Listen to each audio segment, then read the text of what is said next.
All right, recording. We're back once again. Caliban the Witch. Forgot what was the name of this chapter? It was come on. The Great Witch Hunt in Europe. There we go. And we read the first half of this section, this chapter, and now we're at witch hunting, women hunting, and the accumulation of labor. Topical. Anyways, yeah. So I guess from what I recall, what we were mostly talking about last time was this importance of evaluating witch hunts through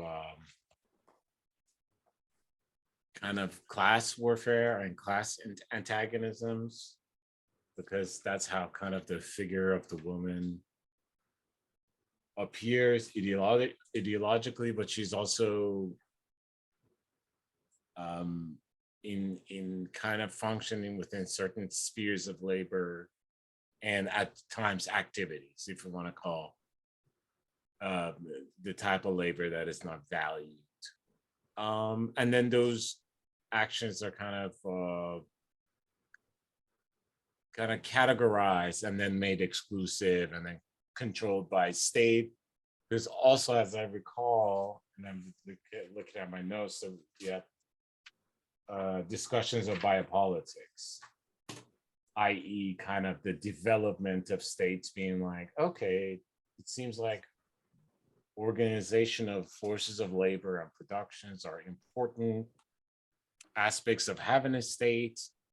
So we will need to take care of those through laws, culture, medicine, et cetera, et cetera. That's what I remember from what we were saying. I don't know if anyone wants to add anything. I just that this is a way in which woman as a category is being constructed. Obviously, not that like the notion of the sex is new or something like that, but that it is something that power has been learning for quite a while in the Western world. It's just how to like dismantle the power structures that have um, a single or a small group, like an autocrat or a small group of those presiding over at the top, and everyone else is standing in natural solidarity against that. Mm-hmm. So the construction of womanhood is like exactly in the highlight you have here on page 179. The important difference between heresy and witchcraft is that witchcraft was considered a female crime. It is to take two forms of heresy, call one of them worse, and use it to dismantle the heretical movement, which was sort of bound in solidarity against the church and state. Yeah, that's very interesting. I mean, yeah, I mean, you generally don't think specifically, yes, after kind of the Westphalian whatever historical demarcation, if you want to use that. You, I guess one would say that, okay,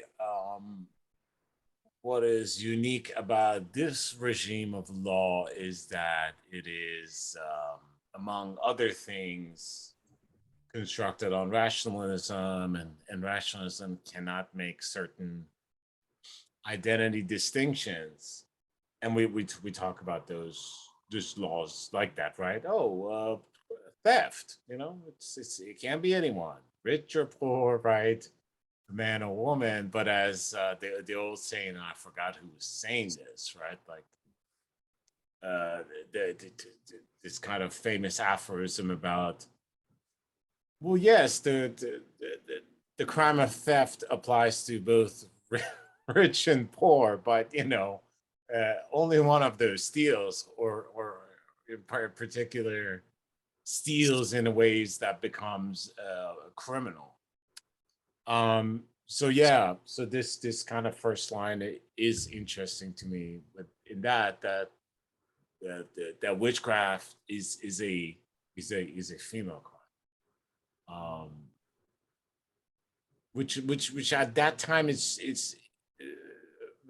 of course it's a time of transition, but it keeps that characteristics. I mean, of course, we see it today, specifically yesterday, in the same form. Yeah. So yeah, and here we have, but the outstanding fact is that more than 80% of those who were tried and executed in Europe in the 16th and the 17th century for the crime of witchcraft were women, which is kind of a historical statement about how that law is prosecuted. Um, yeah. Any other words on this page? Because I know this she's establishing this fact here more.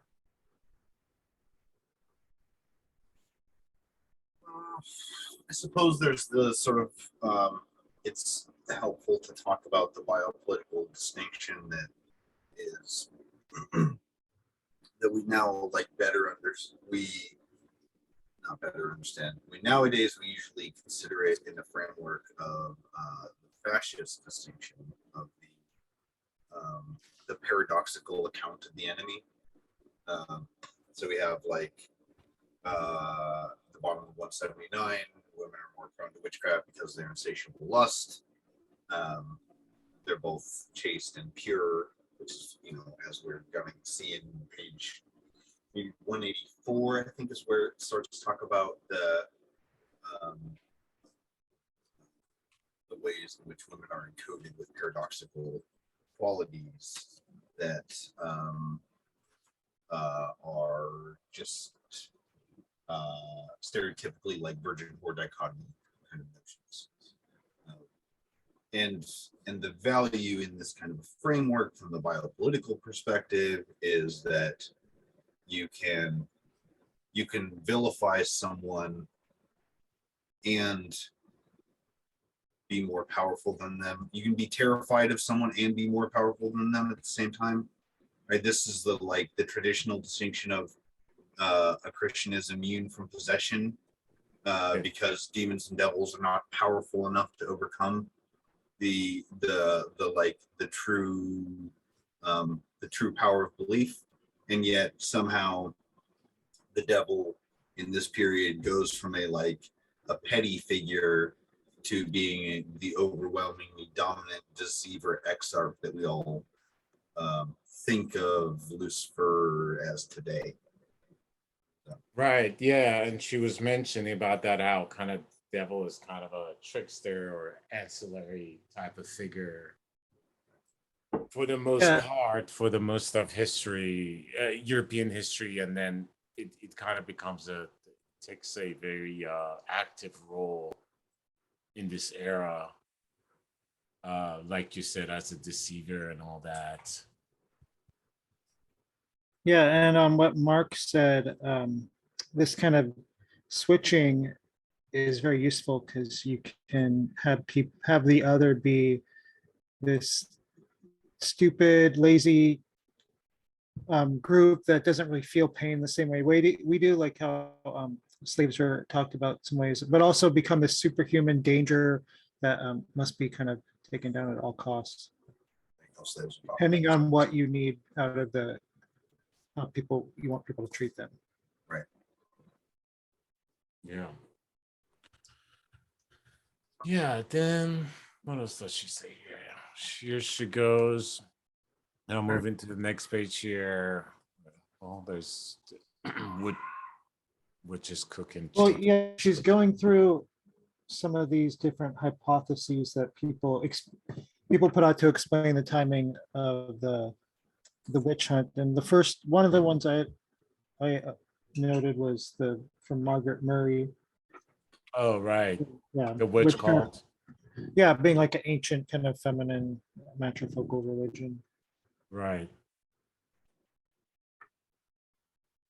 And she takes issue with that, right? If I Mm. Yeah, she says the time, it doesn't explain the timing, like why all of a sudden did they decide to attack this old religion that had been around?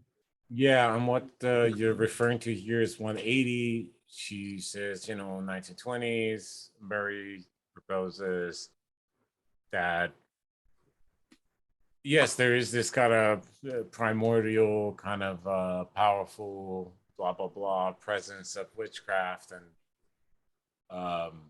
which is then countered by the church. And she's saying that, okay, that's all good and well, but why doesn't this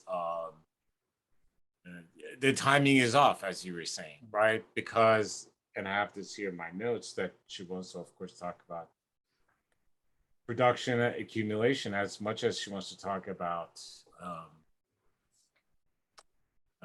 bioethics, as Mark puts emphasis on.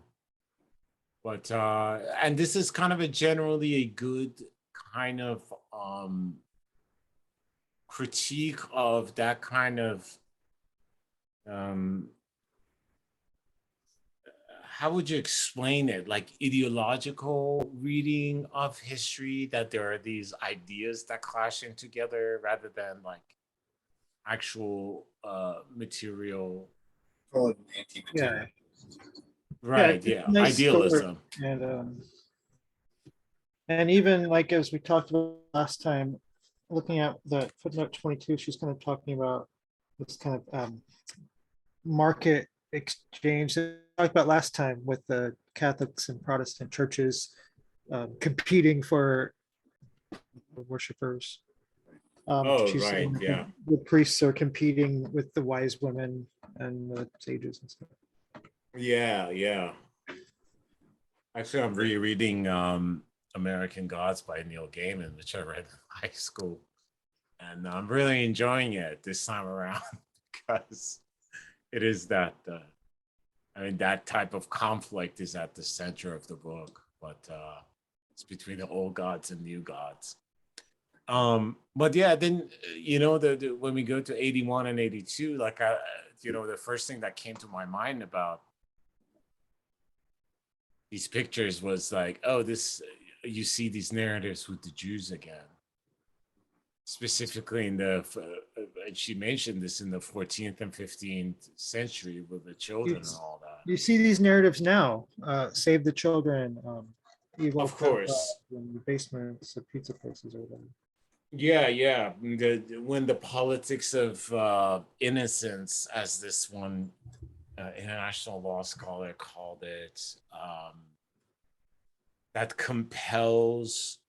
It's not just like an idea, right? Oh, Jews drink like Christian baby blood, or witches still babies. It's also like a petition. Towards the state to do something about this. Um, this problem. Yeah, she says here it does not account for the fact that it again being the hypothesis that women or labor as witches were also accused of preventing conception, and it fails to place the witch hunt in the context of 16th century economic and institutional policy. Thus, it misses the significant connection between the attack on witches and the development of a new concern among European statists and economists with the question of reproduction and population size, the rubric under which the question of the size of the workforce was discussed at the time. There we go. Again, this background, it seems possible that the witch hunt was at least in part an attempt to criminalize birth control, place the female body, the uterus, at the service of population increase, and the production of accumulation of labor power. So it's like one powerful that this kind of analysis does is takes away takes it away from male versus female, right? It's more like woman subjectivity versus the state. Now the state is masculine in the way it kind of presents itself. Um yeah, anyways. I'll be right back. There you go. Or at Sure, least yeah, yeah. aligning its interests with masculinist interests. But yeah, I would say that it presents itself in as paterfamilias, kind of the big version of that or something. Yeah, Um, but it's, I guess what I would push back about male interest is that because it's not male interest, because specifically in the peasant Yeah. case she's talking about, or the proletarian, the males suffer because a big chunk of their constituency are male kind of docile, politically speaking. well, that's the thing that is genuinely what's this things I want to say. One of them is about the like ideological materialist contention, and then the other one's about this notion directly, and that's that the thing that is novel about biopolitics is that it constructs the rationale. Sorry, that's not right. It constructs the question and then it answers the question. Right. And so, like, it creates male interests or querelle de femme, right? The question of women. And then it answers the question of women with, it's very like question begging all the time. Sure. Yeah. It's very powerful because of that. Because it's a successful con. It's very easy to pull this con off, you know. Yeah, if you've already assumed those premises, I mean, this is not to get too off about this. That was always my problem with modal logic and people like Plantinga. Absolutely. Because yeah, I mean, if your first premise is that an omnipotent and omniscient and omnipresent God exists, then I mean the rest of the premises would be inescapable. And how I would connect this to today is that a question would be like, well, why if you don't believe this is natural, why have all women always X, Y, and Z? And you're like, Right. well, I mean, I don't agree with anything in that sentence. Like, Right. why woman always, Right. Yeah. I mean, with a anti-materialist, so this will flow right into my next point. With an anti-materialist lens on history, we fall very victim to the big dates and names kind of view of history. And the biggest reason that's a problem, the biggest reason it falls apart is because, whatever, I'm not trying to make a grand psychological claim here, just sort of on a naive level, we are intellectually storytellers just by default.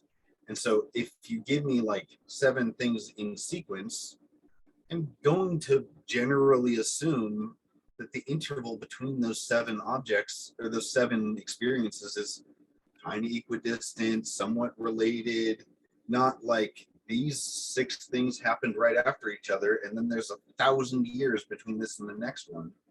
That kind of disparity is something that we're not particularly psychologically well equipped to handle unless we're doing the materialist analysis.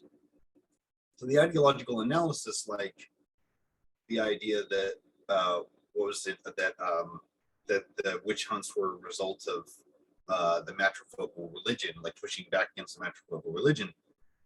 There's some value in an ideological analysis, but only after you've already done the materialist analysis.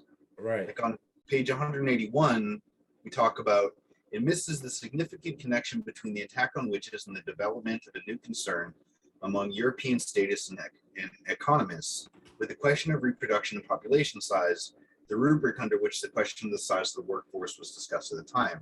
So that's the materialist analysis. The ideological analysis can step in here and say, the reason that we care about this, and it's still materialist in this framework, the reason that people cared about this at this time was this is a moment in, a long moment in history, in Western European history and Central European history, where the wealth of the nation is being reconstituted as the population itself. Like the labor pool is the wealth of the nation. Yeah, yeah. And that is the marriage between, I mean, we keep saying this, between her biopolitics analysis a la Foucault and then Marxist analysis, because it accounts for both.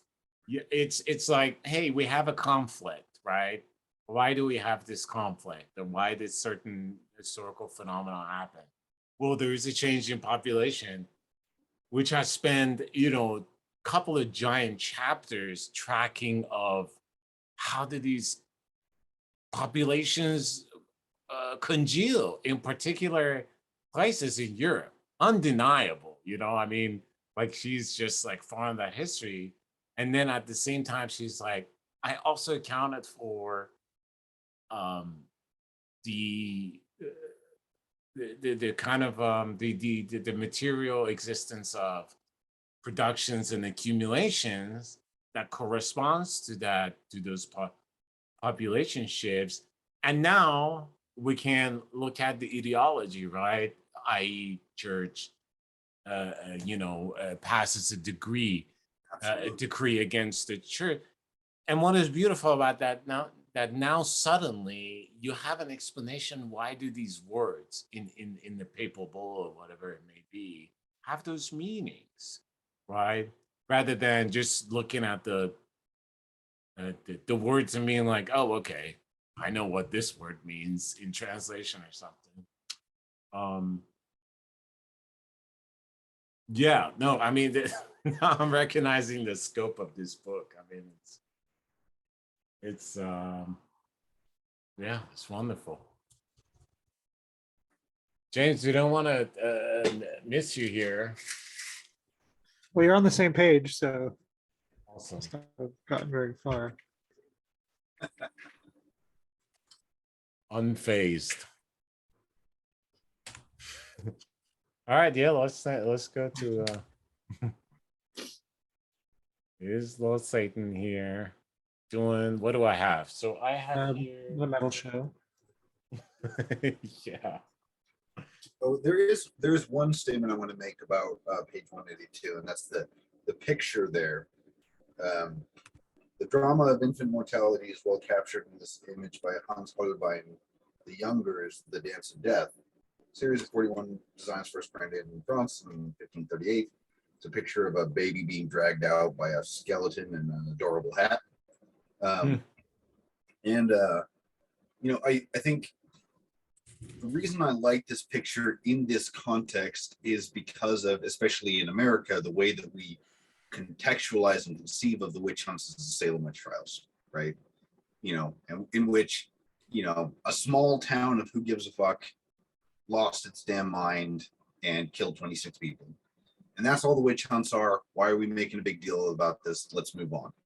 And we'll make a cool movie about it or something like that, right? Yeah. And instead, I want to flip the narrative on the psychosis that's being experienced here and saying, you have a state that's desperately scrabbling to create itself, like a nascent state that's trying to come into being, that with this new understanding that the population is the wealth of the state and the children keep dying because it's, like in the 1800s when everyone died of tuberculosis at under the age of 35, right? Right. This is just a world in which we have particular concerns. And I think that it's far, if we want to talk about a mass psychosis event, the belief that witches must be necessary, must be the reason why a state can't like stabilize itself and create the flourishing proletariat population that it wants, that's absurd. Like that's a break with reality, not Right. not the sort of normal way that we talk about this. Yeah, no, that's very true, and of course, again, there is this coming together of populations. Now we're talking about density, not necessarily Right. more people clustered together. Yep. Yeah, again, And she talks about too how early on, talked about this last time, like most of the crimes of the witches were like these group gatherings, and it became individual. Like after a while, you could argue at the beginning they're kind of eradicating a real threat to creating a proletarian workforce in the, not in a witch sense, but in just the way women were in their knowledge. But at a point when they're kind of executing people for being women who live by themselves in yeah. like a house with a bunch of cats or something, Mhm. they're no threat. That's absurd to think that that's any threat to their power. Right, right. Yeah, and it was talking about like the women who are hanging around the town folk by themselves. Yeah. Which is still, even to now, um, like a role women take it like that is very um, demonized, not in the same way, not literally demonized. This kind of older woman, cats, who lives alone. Yeah, I mean, I don't know that language is slowly but surely coming back. It's been. I mean, you had people talking about during the fourth January 6th hearing. This guy was talking about. I believe the Constitution is divinely inspired. And then you had today, people talking about how prayers brought these legislation into, and I understand like the paradigm is certainly a little bit different, but it's partially here. I mean, especially in the United States.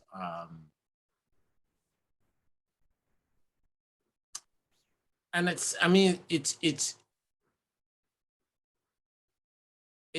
very strange. I mean, I'm trying to think about like the way these things are like talked about in Iran, like a legitimate theocracy.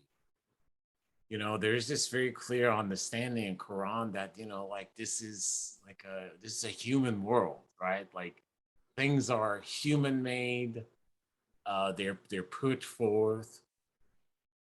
There's certain assertions you can make about divine intention, from certain sources. But the world is a world of people. What I don't know, United States right now, I see this a lot. Um, Specifically in relation to law. Um, I don't know. But yeah, I mean, is it applied to the cat lady person? I don't know. Maybe not yet. Um, I mean, yeah. Yeah, I Sorry. mean, I want to think about it in the same way she's doing in this book, like looking at the kind of material relations beneath it. Sure. Are they the same? And what would be the purpose of? I think if we're talking about the witch hunt here, like the older woman with the cat was just the kind of outcome of this witch hunt process that kept going on, and Right.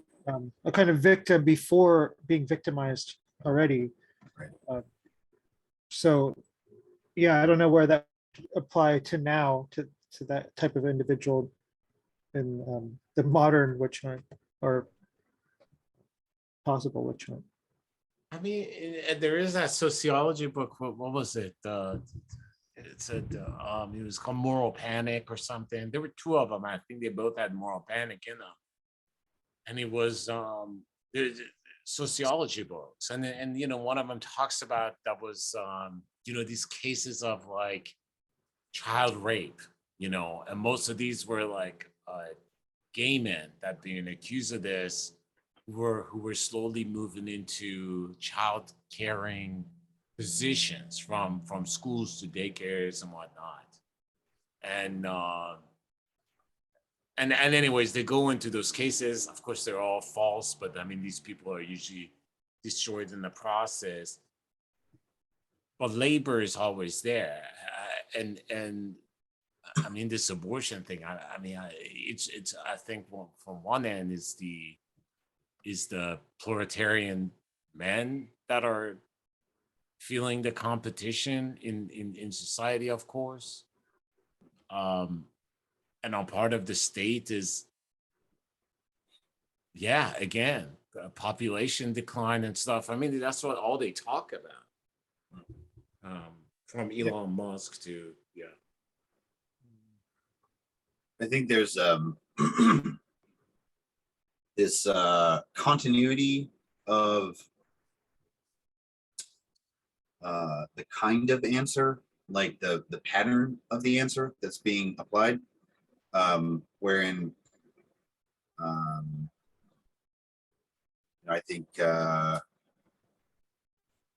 there's a lot of people who have a lot of times when people or blocks of people are in power and they have a very detail bereft notion of what a particular moment in history looked like, and they say, well, that worked then, so we'll just do it now again, but for the situation. And I think that the witch hunts in particular were the result of an ascendant papacy that had that had found success with the Crusades, in particular as a form of instilling international collaboration underneath the papacy. And so there's not a wild difference between the kind of answer that was used to try to retake, you know, some particular like holding in the Middle East, or you know, like several of the earliest crusades of themselves against heretics. And then this all has like a slow morphing. It's all a very martial logic. And and I think there's a lot to be said about the historical parallels where you can draw a direct line between the Catholic Church, then Christendom itself, then Europeanness, then whiteness, then manifest destiny, then sort of neoliberal orderings. 100%, yeah. And also the Crusades, the model used in the Crusades all the way up to now. Every single one of the actions that's been used to instill this new capitulation of Europeanness or Christendom or whatever is just the Crusades answer done again. Sometimes overtly the Crusades answer, like the War on Terror.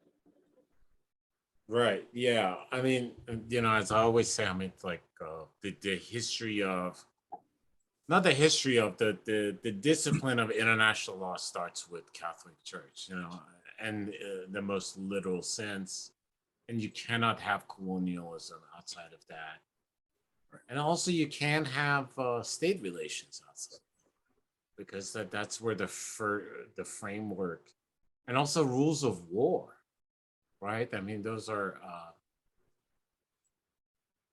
yeah, that's kind of where it's coming off. But yeah, I mean, maybe that's a kind of a good way of tracking that continuity. Yeah, and I see here a 184. She says we can in fact imagine what effect it had on women to see their neighbor, friends, and relatives being burned at the stake, and realize that any contraceptive initiative on their side might be construed as product of demonic perversion. So again, we're talking about discipline, right? But seeking to understand what the women hunted as witches and the other women in their community must have thought, felt, and concluded from this horrendous attack waged upon them. Looking, in other words, at the persecution from within. Yeah. That's another crucial factor of biopolitics, right? Is that it's not ever about the police. It's not ever about the police, the directly policed. It's about the tangentially policed. Yeah. What kind of behavior in sets forth, and you can be charitable with this. I mean, right now you're seeing like Proud Boys and these people, you know, you have charges of sedition and possibly terrorism charges, like in lone wolf actions. Um, Although, like some of us on the left might kind of appreciate some of those charges with these people, especially the right wing militias. Um, those charges are not for those people. Right. Those charges are signal to, let's say, maybe the next election round, that let's say there might be a protest or something. I mean, who protests most? It's the left. Yeah. Well, if you, most people, I mean, most liberal people generally don't see the kind of distinction between form and content in politics. Like they might have the same form. Right. And this happens a lot when I just hear, oh, insurrectionists, and like January, and I'm like, yeah, then it's January 6th insurrectionists. I'm like, oh no, okay. Because I'm not against this kind of overthrow of the government per se, but what is the content that you're bringing? Right. Yeah. But you're right, like, and Biden even talked about this like when he years ago, like when he first was elected, to go after the anarchists and other protesters. So it's definitely his plan, and yeah, like anything else the state does, like any kind of further power like it is usually used toward leftist protesters. Yeah, and then This is really about the right-leaning protests. It's still because, like, biopolitics doesn't require Machiavellian mustache twirling. It doesn't matter if they're really aware of the effects they have, because it's very open to experimentation. They'll just roll it back, redo it, whatever, until they get the effects that they want.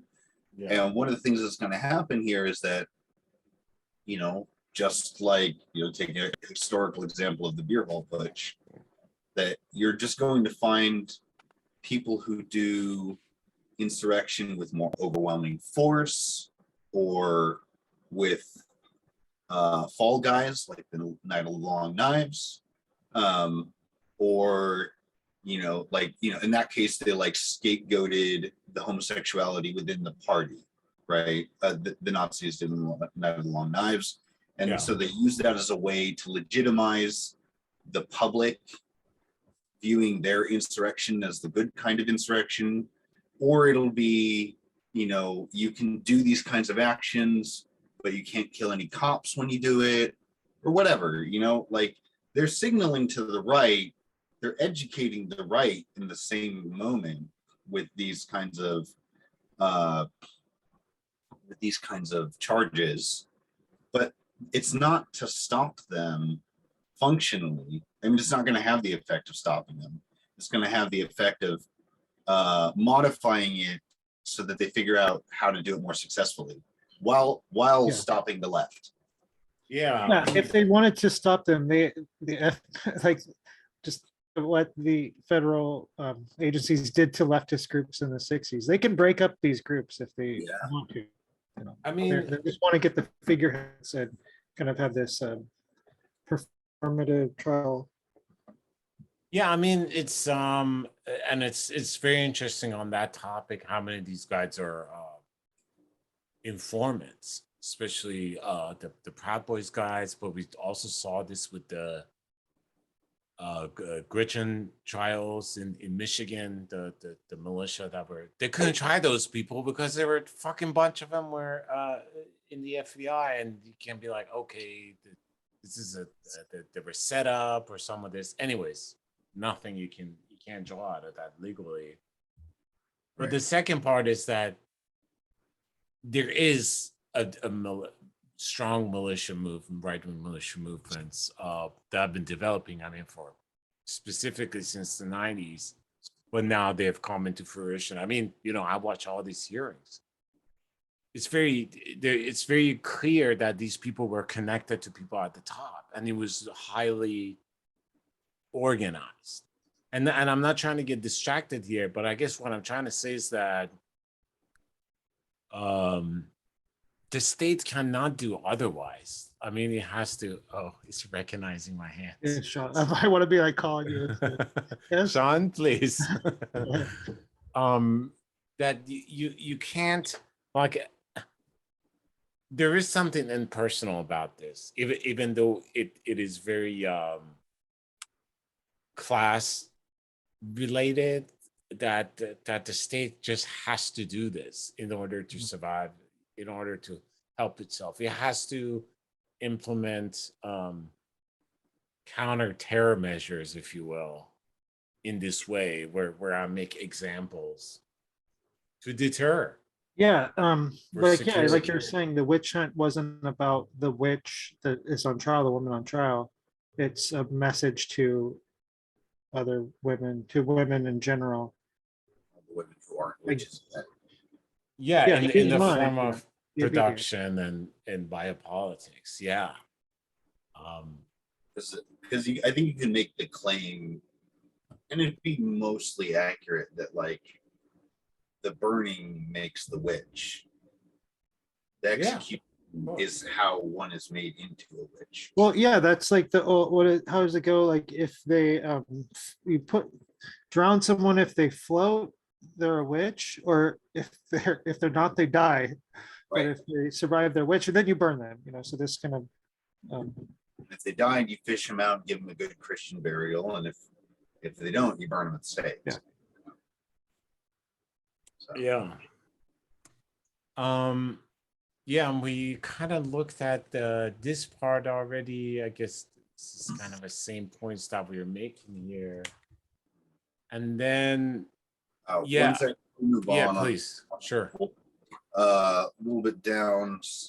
Thus, in the witchcraft trials, ill repute was the evidence of guilt. Yeah.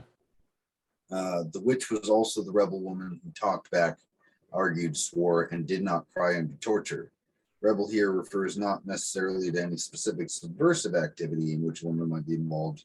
Rather, it describes the female personality that had developed, especially among the peasantry, in the course of the struggle against feudal power, when women had been in the forefront of the heretical movements, often organizing in female associations, posing a growing challenge to male authority and the church.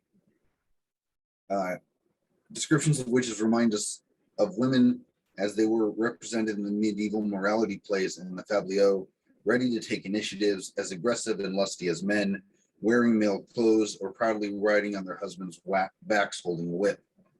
And I mean, that's just ladylikeness. That's all they're talking about, right? This is femininity. This is how femininity was constructed. Right. Yeah. By burning people who don't perform it and threatening you, implying that you'll be burned next if you don't perform it. So. Yeah, and again, this is kind of more than cultural browbeating. This is when these types of actions, how they're interpreted in the state, in the apparatuses of the state. Mm-hmm. Yeah, that's true. Yeah, there's another chunk like that over here on 185. Also, the sexual sadism displayed by the tortures to which the accused were subjected reveals a misogyny that has no parallel in history and cannot be accounted for on the basis of any specific crime. Then she goes to enumerate some of those, but it's again, this is very interesting that the misogyny is done through technology. You know, I mean, you're not just talking about like male warden, you know, raping a female accused. You're talking about practices of torture that are engendered other than mechanical, which is really reminds me of like a Cronenberg movie of some sort. Or maybe more recently, Abu Ghraib pictures, right? Where almost, you know, I guess the images that we saw about those torture were almost all sexual in nature. Right. Yeah. Um, And at the end of that one, yeah. I don't want to describe too many of the particulars of the torture, but the execution was an important public event, which all the members of the community had to attend, including the children of the wishes, especially their daughters, who in some cases would be whooped in front of the stake on which they could see their mother burn alive. As care was taken so that the lesson to be drawn from their head would not go unheeded, right? Because this is not about the crime at all. Yeah. It's about creating. It's discipline. It's creating a disciplined workforce, right? Yeah. It's creating a disciplined population. Period. Population. Yeah. Yeah, it's almost like you would expect them to, and I'm thinking of like, I think it's Shirley Jackson's A Lottery where everyone has to kind of throw a stone that you have to kind of bring them into it and make them a part of it. Make it like you witnessed this, you're kind of complicit in some way with this crime. Yeah. And it's psychological because why you don't keep fighting it because you're just becomes too much. It's easier to just kind of give in and for Foucault, like when there is this transition from punishment to discipline, he's talking about. He actually kind of does a positive spin on this kind of public event of executions because he says that's also like the place of catharsis, not a positive spin, but associates kind of other functions to it. Because she says, oh, you can come to the execution and be like, you know, as you're kind of pelting the person that's about to execute it, you can be like, oh, fuck the king, and you know, then there'll be clowns and whatnot, or you know, articulate your dissatisfaction with the execution or whatever, right? So there's also that kind of a realm of catharsis that is taking place over there, which is also good for making a docile population. Yeah, because it's existing under the shadow of like ultimate It's a permitted body. Yeah. You know, it's like you're free, but also you don't. At least you're not this guy who's, yeah. Yeah, I mean, it's definitely present in the protest culture in the United States, which takes a lot of energy.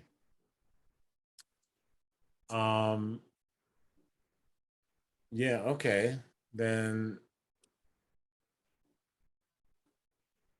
my page is, I guess to talk about a contemporary framework on it too, is that like the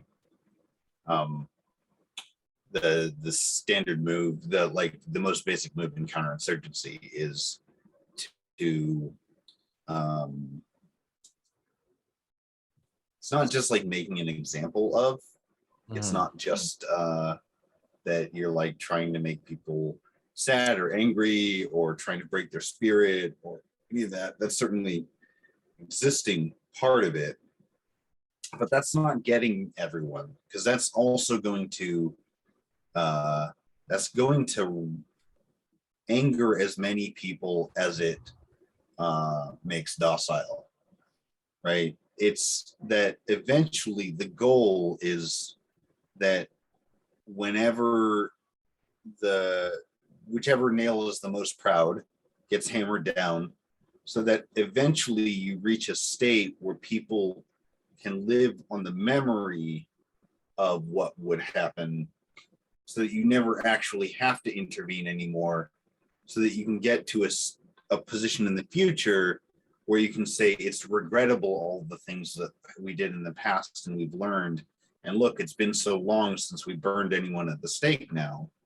So you can keep all of the functions and benefits that have come from policing the population to that degree, and totally eschew all guilt and responsibility for it. Yeah, yeah, yeah. I mean, arguably, like at this point in history, we read, consume, watch more expressions and events of like uprisings and change in history than any time in history, but we are the most kind of peaceful time also, as far as in interstate challenging other power structure goes.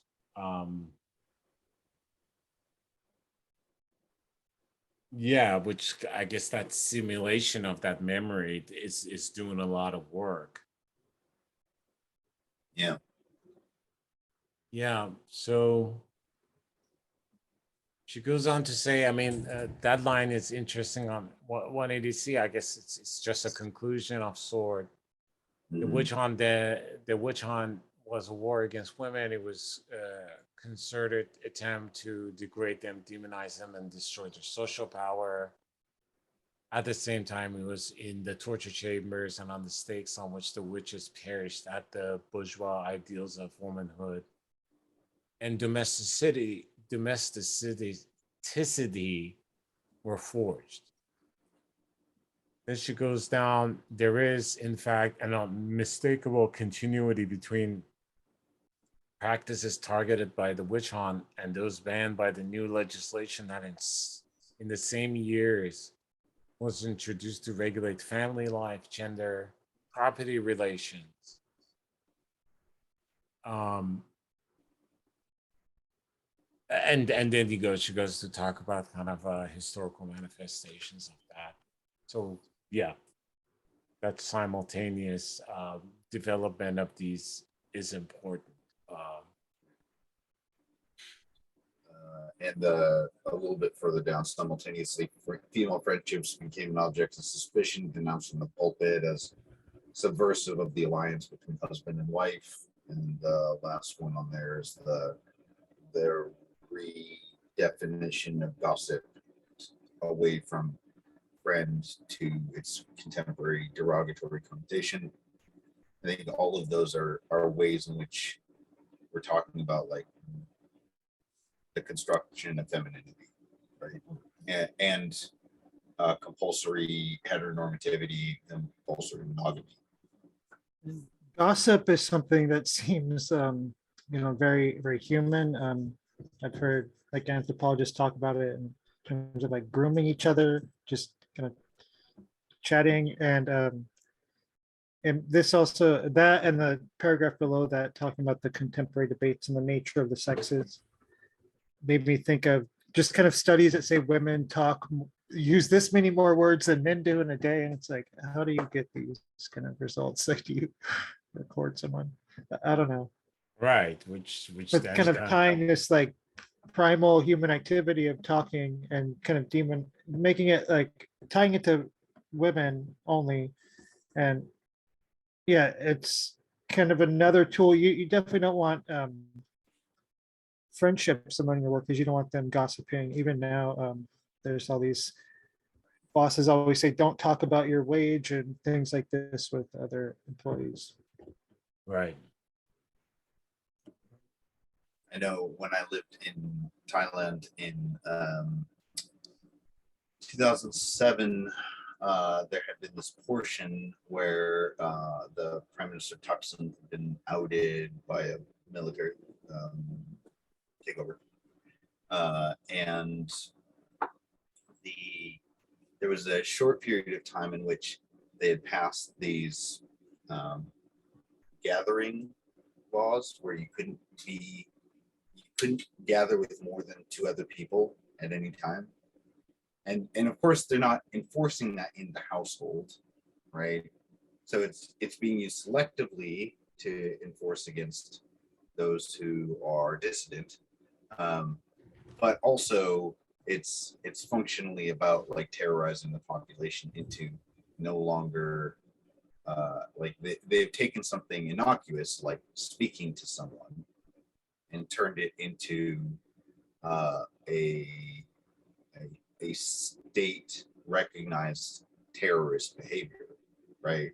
Yeah. Same thing here is that like women talking to women is innocuous unless it's in the framework of women talking to women might be organizing a general strike. And so we just Right. want to break off all women talking to each other. Yeah, it was this also reminds me of like the Obama era policy of like from the vantage point of a drone, who is a terrorist, right? Who's like a males from like 6 to fucking 70 years old that are around someone accused of being a terrorist, which is basically, I mean, from one end, they made it easier because it could just like, bomb a whole household. But, you know, Yeah, I mean, in the but US, also you don't want males congregating. Sorry, Right. James. yeah, in the U, I was just thinking of it with the US and the police, like who's a criminal? Oh, anyone, literally the Family Guy scale where it's like below this line of skin, darker than this skin Yeah. tone, criminal. More than one terrorist. black guy in a corner speaking. Yeah. Yeah, get the tank. Yeah, right. Yeah, then I guess from here we're going to witch hunt and male supremacy, the taming of women. There's now this emergence of the subject of the devil.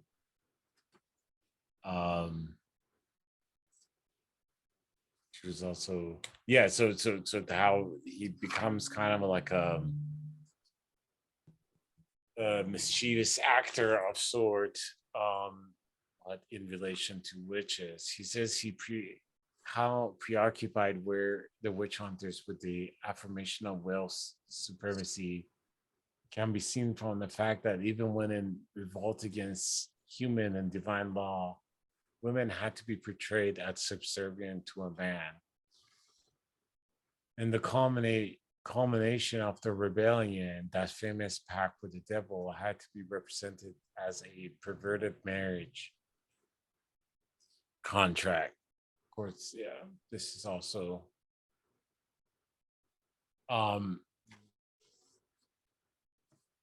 it's in Judaism, Christianity, but I mean it's not in the Quran, but yeah, it definitely does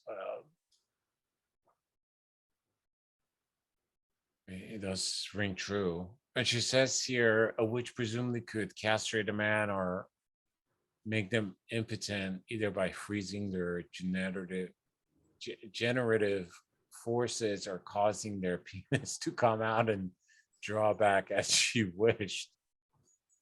Some stole I mean, male. people still, there's groups that, nowadays who have the claim these kind of things. Oh my God. I mean, you In see Africa, this, I remember, unfortunately, this is very prevalent now, like Muhammad Ali talking about, like oh, not and I want to read having this footnote sex. about that too. Yeah, read, you can do footnote 28 also. I marked here. I just didn't want to leave that. That one, 28 just says debate on the nature of the sexes began in late Middle Ages, then reopened in the 17th century. Oh, okay. But the footnote for 31, talking about witches stealing a penis, it says, this tale appears in several demonologies. it always ends with the man discovering the injury inflicted on him and forcing the witch to return his penis to him. She accompanies him to the top of a tree where she has many hidden in a nest. The man chooses one, but the witch objects. No, that belongs to the bishop. I recognize that. His tree is just, yeah. It's tree of dicks. Aye, aye, aye. Yeah. I mean, and the bishop must have the most most desirable one of them, which is funny as well. Supposedly the most unused one, but Yeah.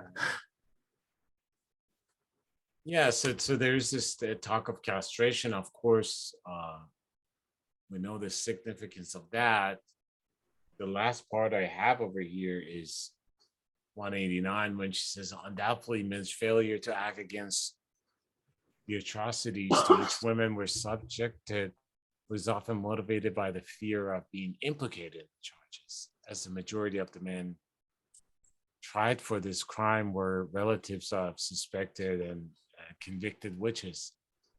But there's no doubt that the years of propaganda and terror sowed among men the seeds of a deep psychological alienation from women that broke a class solidarity and undermined their own collective power. And we talked about this a little, James, where you were away about what interest are there served here, which from the leftist perspective is Well, you took the organizers, women were the organizers. You take them out and it's just, and these are men, so I can do the same thing. The idiots, like men, are terrible for the most part, like give them more power over the women. Well, she says that, It's like a recipe for disaster. Cultures that are developed out of this are disciplined, right? I mean, it really does, one way or the other, prevent class solidarity. Yeah, I mean, organizer or not.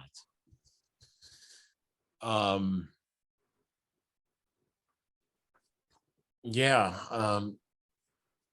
I don't see any more on this page other than at that point that we made. The statement about stealing penises, right? Yeah.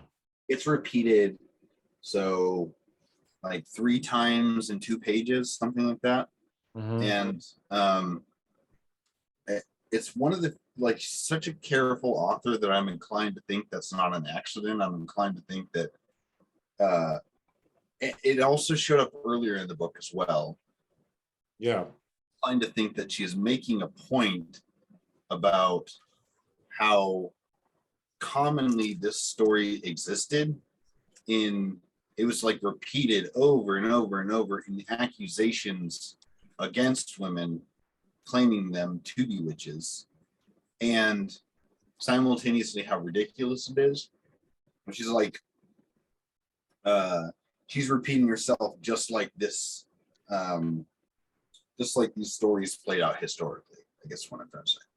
Yeah, you're right. On 190, she says, all the deep-seated fears have been harbored with regard to women, mostly because of the church's misogynist propaganda, were mobilized in this context, which not only were women accused of making men impotent, their sexuality was turned into an object of fear, a dangerous demonic force, as men were taught that a witch could enslave them and chain them to her will and take their penises.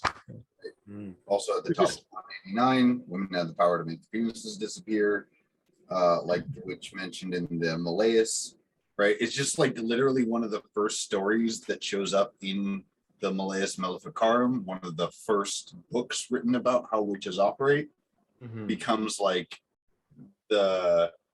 it's just Freebird, like play Freebird. Yeah, and I mean, for people who have penises, like usually that's where you like really get their attention and like, hey, look, she's gonna take your penis, better watch out. and repeated over and over and over will have an effect from the church. And if you're a religious person, you think this is kind of infallible source. Yeah, and I guess famously this reappears in Freud's work. I mean, the importance of castration and in choosing and sticking with your gender and how you feel about it and how you relate about that. But what a lot of people kind of leave out of that is that Freud was adamant, was like, not that this is some kind of like a natural reaction to roles, but he says that not only, like, for example, the son sees the castration of the mother, but he's deducing that castration from her place in the existing society, right? That she is lower, that she's that this and that the father like climbs on top of her. Yeah, and maybe that's going on here too, like taking, And that's just what I taking was, your yeah, penis, of but course. taking your power, your Yeah, but it's and what I like about that is like the way Freud puts it, of course, like that castration is it's like a it's a lack because the female children also feel it, of course. Some call it like penis envy and stuff like that, which a lot of people again say, oh, that's sexist, but he's saying no, it's this recognition of power and lack of power that is then sustained in society. Um, but yeah, I mean, she's applying it here. She says the witches were accused simultaneously of rendering men impotent and arousing an excessive sexual passion in them is only apparently a contradiction. In the new patriarchal code that was developing in concomitance with the witch hunt, physical impotence was the counterpart of moral impotence. It was a physical manifestation of the erosion of male authority over women, since functionally there would be no difference between the man who was castrated and who was helplessly in love. But it's a good thing that this is all in the past and we don't have terms like pussy whipped. Yeah, cucked. Yeah. Yeah. I do very much appreciate the shade of is it only apparently a contradiction? Right, yeah. And sexual passion undermined not only male authority over women, as Montaigne lamented, man can preserve this decor in everything except in sexual act. It also undermines man's capacity of self-government, causing him to lose the precious head, wherein Cartesian philosophy was to locate the soul, locate the role of reason. And you go on from women, then the 16th and 17th century did inaugurate an age of sexual repression, censorship, and prohibition did come to define their relationship with sexuality. With Michel Foucault in mind, we must also insist that this was not the Catholic pastoral nor the confession that best demonstrate how power at the dawn of modern era made it compulsory for people to speak of sex. Of course, she's citing Histories of Sexuality, the 3 volumes here. The discursive explosion on sex that Foucault detected in this time was in no place more powerfully exhibited than in the torture chamber of the witch hunt. But he had nothing in common with the mutual titillation that Foucault imagines flowering between the woman and her confessor. Far outstripping any village priest, the inquisitors forced the witches to reveal their sexual adventures in every detail, undeterred by the fact that they were often old women and their sexual exploits dated back many decades. This kind of reminds me of, I was talking to this Mormon, ex-Mormon girl at a gay couple during the summer, and they were telling me about this practice is still ongoing in Utah. Like when you have to recollect your sexual exploits to the elders who are just prominent people in your community. Um, which is of course very I mean, other than the shame of it, especially if you're like a young person, it's the now that you have given your secrets to society, which holds immense power. But yeah, anyways, this is against kind of Foucault's discursive exploitation stuff. Yeah, I think specifically this notion of their sexual exploits dated back many decades is a something that reminds me that the the crime is always an individualization of social disorder, and crime is created by the law. And so, like the there's where is it in particular in here? They're talking about times when laws change, and then witch hunting or inquisitions move through an area, and all of a sudden these older women are being asked to recount actions that weren't against a social norm or a law at the time they were done, Right. and they become evidence they were always in the thrall of the devil, right? Yeah. It's like post hoc kind of criminalization, Absolutely. which then kind of demarcates like a move into a new history or move into a new phase of history. There is this wonderful sociology book about, it's an anthropology book, but has sociological studies in it of homosexuality in Iran, and it's talking about kind of, I mean, the act is not, it's not like, oh, just because homosexuality was in court poetry that it was like freely exercised in all Iranian pre-modern societies and blah blah blah. It's like, no, but there was not, also there was no sanctions against it, right? And it was discreetly practiced. It was known, maybe even talked about, philosophized. Relationships were formed in villages and stuff. But after the you're talking about the 60s and 70s specifically, when kind of French movies and American movies later, and also British movies, start kind of taking hold of the bourgeois culture in Iran, and the kind of heterosexuality becomes the focal point of all these movies, especially the most cherished, the most important type of relationship. And then they're associated with modernity, and homosexuality not only becomes something very shameful from a kind of subaltern perspective, right?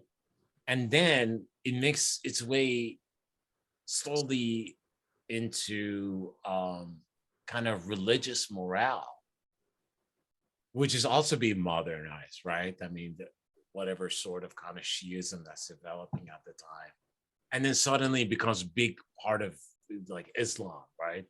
Uh, as it's practiced, same way that homosexuality suddenly becomes, like this one line in, old fucking testament, about like all this kinds of shit that you have to and have to do. Like this one line about like fucking a same-sex person as an That's abomination probably becomes the most important.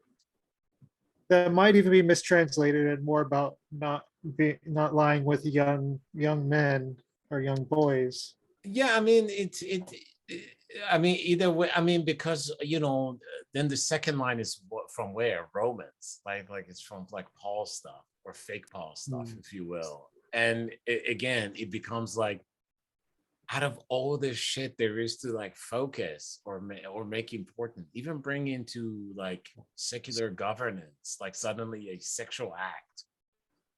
Yeah, but shellfish is Every fine. Wearing clothes with all these lack of corners on them, and right. the beards are okay. But Yeah, it's Sabbath, like Holy Sabbath, fuck it. It's like, no, everybody's got to work. but it definitely is one that's targeted because it's easier to control. It ties into biopolitics and controlling people and it, getting them to reproduce. Yeah, I guess I'm always fascinated about like where these mechanisms of discipline, like where they move. I mean, it's almost very hard to map them out beforehand. As we see homosexuality again, right? Because the new attack on homosexuality, and there's going to be a huge one because some of these cases are going to get overturned, is going to be very different than the 2000. It'll be articulated, and it'll be different from the 80s ones, right? About the politics of disease and whatnot. Right. And it will partially, okay. Anyways, I guess I made my point. Now I'm drifting off, but I really do like this, even though I'm not. I don't really care for later Foucault. I like the lecture stuff, but the history of sexuality stuff is whatever to me. So I don't know if anyone has more to say on that, but I have no dog in that fight. I guess I would just say that I think that it's important under biopolitics. Like biopolitics don't function with too many options. You can present the meaningless choice ad infinitum, right? You can have like a trillion different boxes of cereal or whatever. That doesn't fucking matter. But you can't have meaningful choices about alternative models of how to live, especially not about things that have meaning invested in them, like gender or sexuality or something like that. And so if you need to reproduce the labor force and you need to reduce your option set to the minimum's one. And so it is compulsory heterosexuality and compulsory monogamy, because that is the most, like, if it were compulsory, if it was compulsory homosexuality or something like that, you wouldn't be able to reproduce the labor force. And if it's not monogamous, then you have too many options for people watching over each other, right? Like on page 191, the first paragraph after the block quote, the last sentence where it says, the demonologist looked with suspicion at both states, clearly convinced that it would be impossible to realize the type of family that contemporary bourgeois wisdom demanded, modeled on the state with the husband as the king and the wife subordinate to his will. Right, that's the important part, right? You have to have like this ultra coherent, like Confucian kind of notion of like the family, and then the village, and then the nation, and then the all humanity or whatever, right? This notion of like of father, a bigger father, and then the king at the top, right? And the more options that you have, the less that's possible without having direct calorie intensive intervention. And that's the whole thing they're trying to step away from. They're trying not to have to use the power of their armies to police their population. They want the army to be liberated for the new models of imperialism. Yeah, I mean, that's interesting. I mean, and that's happening at this time, right? I mean, specifically Napoleon, right? Like suddenly you have dudes that There's are not really standing police. around. Sorry? There's not really police force yet either. In any kind of Oh no, I mean, yeah, in the United States, it has to go like after slavery. like even after Civil War, decades. But yeah, the military then becomes totally detached. It becomes the people who will do military and they stand around doing nothing. Other than the time you need them to go do imperialism. Yeah, and it's really interesting because I remember there were people that prophesizing that, oh, Blackwater is going to be the new type of military. It's like, oh man, it's like mercenary work is something, but there's like we still have states.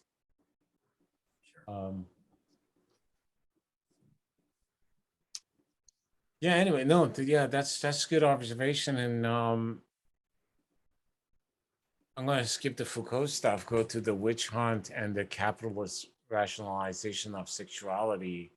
Yeah, now you got me thinking about just kind of, If you want to, yeah. there's like libertarian futures where it's like Earth or the US is now corporations or the corporate states of America, like Rollerball, the original one had that, which, yeah. States seem to be sticking around. Yeah. Yeah, I mean, corporations, I don't know which is worse, but I mean, I mean, this is kind of, I hate like this type of argument, but it's important to like remind people that the United States is a corporation of sort. I mean, it has a very specific kind of organization which we call state, but there needs to be like a functional necessity for it to turn into a corporation, right? I mean, you would think of a world with no conflicts of interest, at least on the top, if every nation state is to transform into a corporation, right? Supposedly, no one has to go and like fight for your patent laws and your money value and your markets, yeah, all those kind of like thought experiments really kind of presuppose that libertarianism would work on that scale, when you're right, like who would be the kind of arbitrating between these disagreements about contracts and stuff, like, and why would anyone have to there'd be like no trust between these different entities, right? And most importantly, who's going to discipline the fucking workers? Yeah, the way we're talking about Pinkerton thugs, but even if you have, like this sort of Shadowrun model of like they discipline each other by enacting corporate espionage raids or something like that, it's just not. It fails to understand, first off, how would we get there? Because there's a lot of people on the right who misunderstand how the Roman Empire fell, but people who run states don't misunderstand that that it fell because of mercenary companies and not paying mercenaries. And then on top of that, like the only way that, say, like the United States ever gets forced into a position to downsize its military, it's not even in a military, it's not even an economic collapse. It's like literally as a result of a total surrender peace treaty. That's it. That's the only thing that makes it happen. Like, and naked force is not going to like bow to like ascendant corporations. Yeah, not at all. And I mean, you saw, there's two stories of the last century. It's like one is China and one is Russia, right? I mean, Russia embraced by force to some extent, willingly to other extent, of the neoliberal order, and it fucking collapsed. Mm-hmm. Wherein their president is now recalling the days of Peter the Great, and then you have China, who's like, it's winning at the game of capitalism, Right. with its GDP increase and all those fucking the calculations that these type of people like, and right again. I send you that excerpt, where the Fed was talking about raising interest, and the idea was like, how do we deal with inflation? And this is going to be, of course, a global effort. He's like, well, we have to reduce the buying power of people because they just got raises or some shit, some of them during the pandemic. And some of them are unionizing. You need states for these. I mean, for all of it. Right.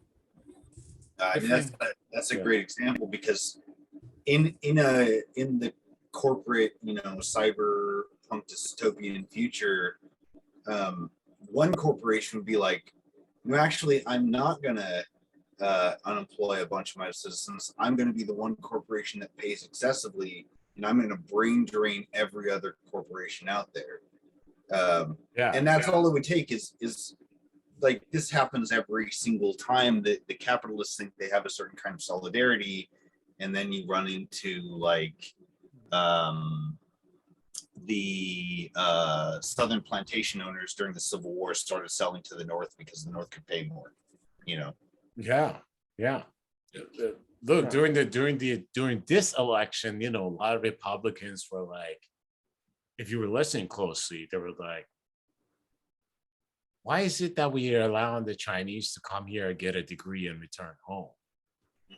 Why are we allowing the South Koreans to do that? Why is the Japanese engineer coming in? Why are all these Indians doing this?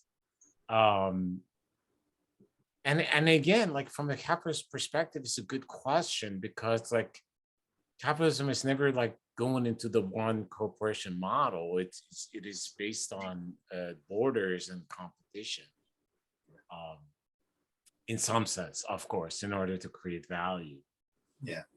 And they just can't accept that. Anyways. Yeah, so maybe I'll read the beginning of this chapter. The witch hunt did not result in new sexual capacities or sublimated pleasures for women. This is swipe at Foucault again, of course. Instead, it was the first step in the long march towards clean sex between clean sheets and transformation of female sexual activity into work, a service to men, and procreation. Central to this process was the banning, as antisocial, virtually demonic, of all non-productive, non-procreative form of female sexuality. I was listening to YouTube today. The guy could be saying this. He was like, non-productive sex is bad or whatever.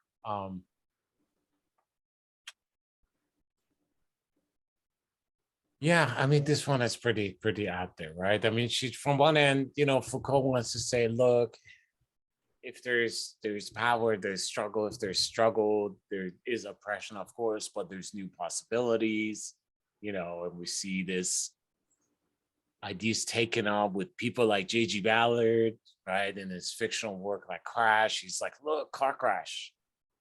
That was an experience that was not available 50 years ago. What a wonderful thing.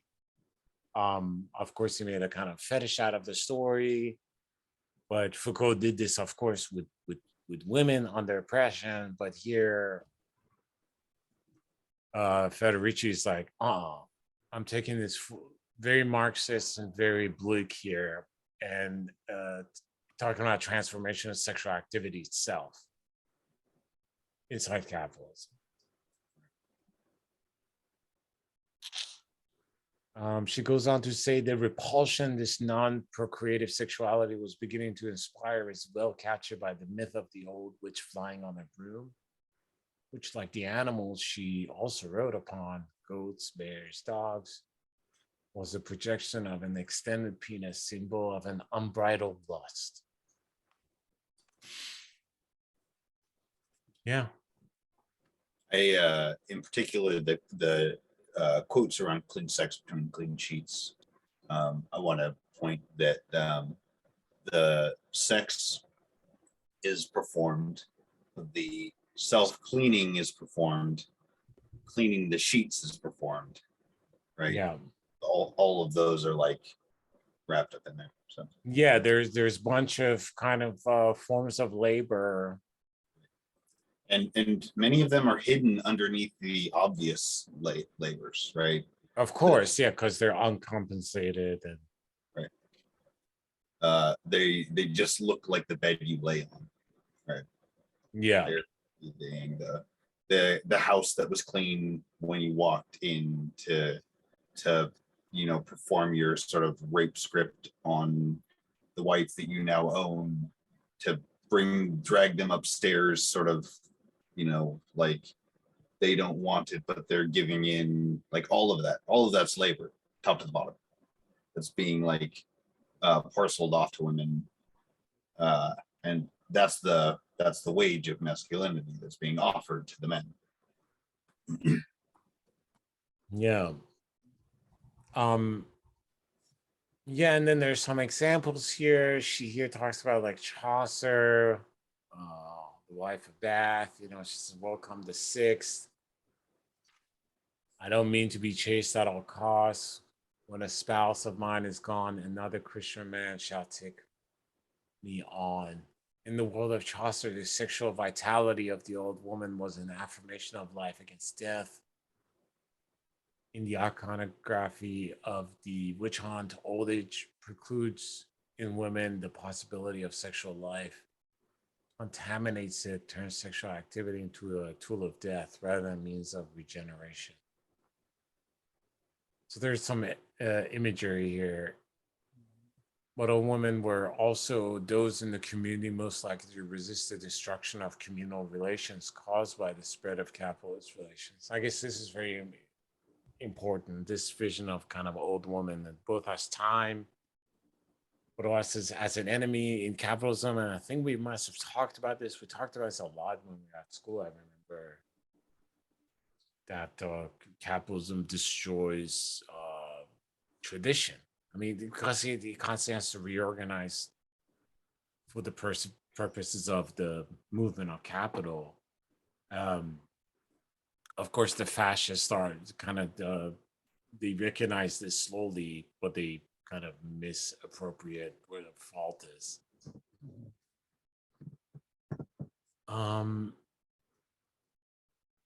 Should I read more, James? Yeah, I wanted to read Yeah. above where you have highlighted Okay.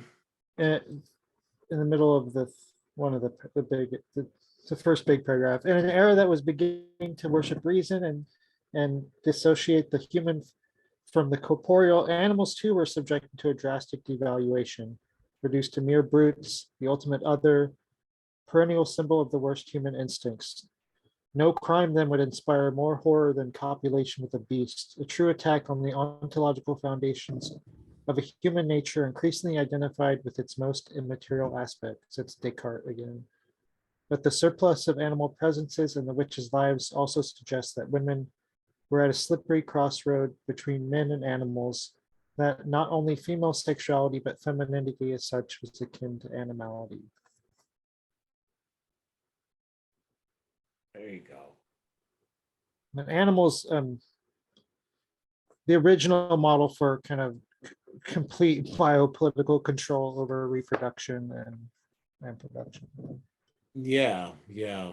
I mean, Like, go like currently, like now you have to kind of breed animals. You have to kind of stimulate them, capture the kind of seminal fluids. So this is all legal to kind of prod them, to kind of get them to release, do whatever you have to do.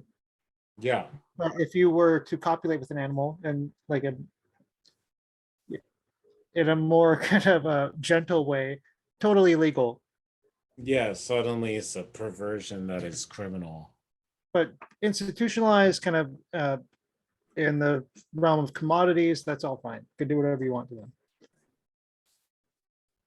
Because that's rational, right? I mean, that's for the rational use of the animal. I mean, not to mention like the horrific processing of the beast into other products.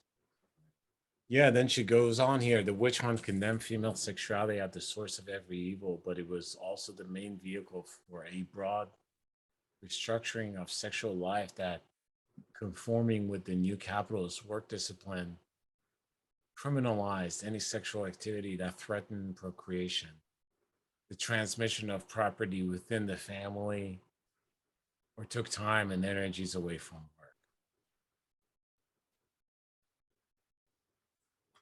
There we go, there we go, there we go. So these are all the kind of the misuses of sexuality, right? What is the transmission of property within the family? What does she mean there?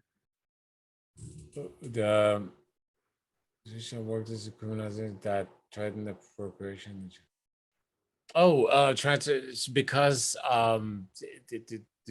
the way property law begins it's the idea of I mean, in West you have rules against perpetuity. You don't want fucking property to stay in one place forever.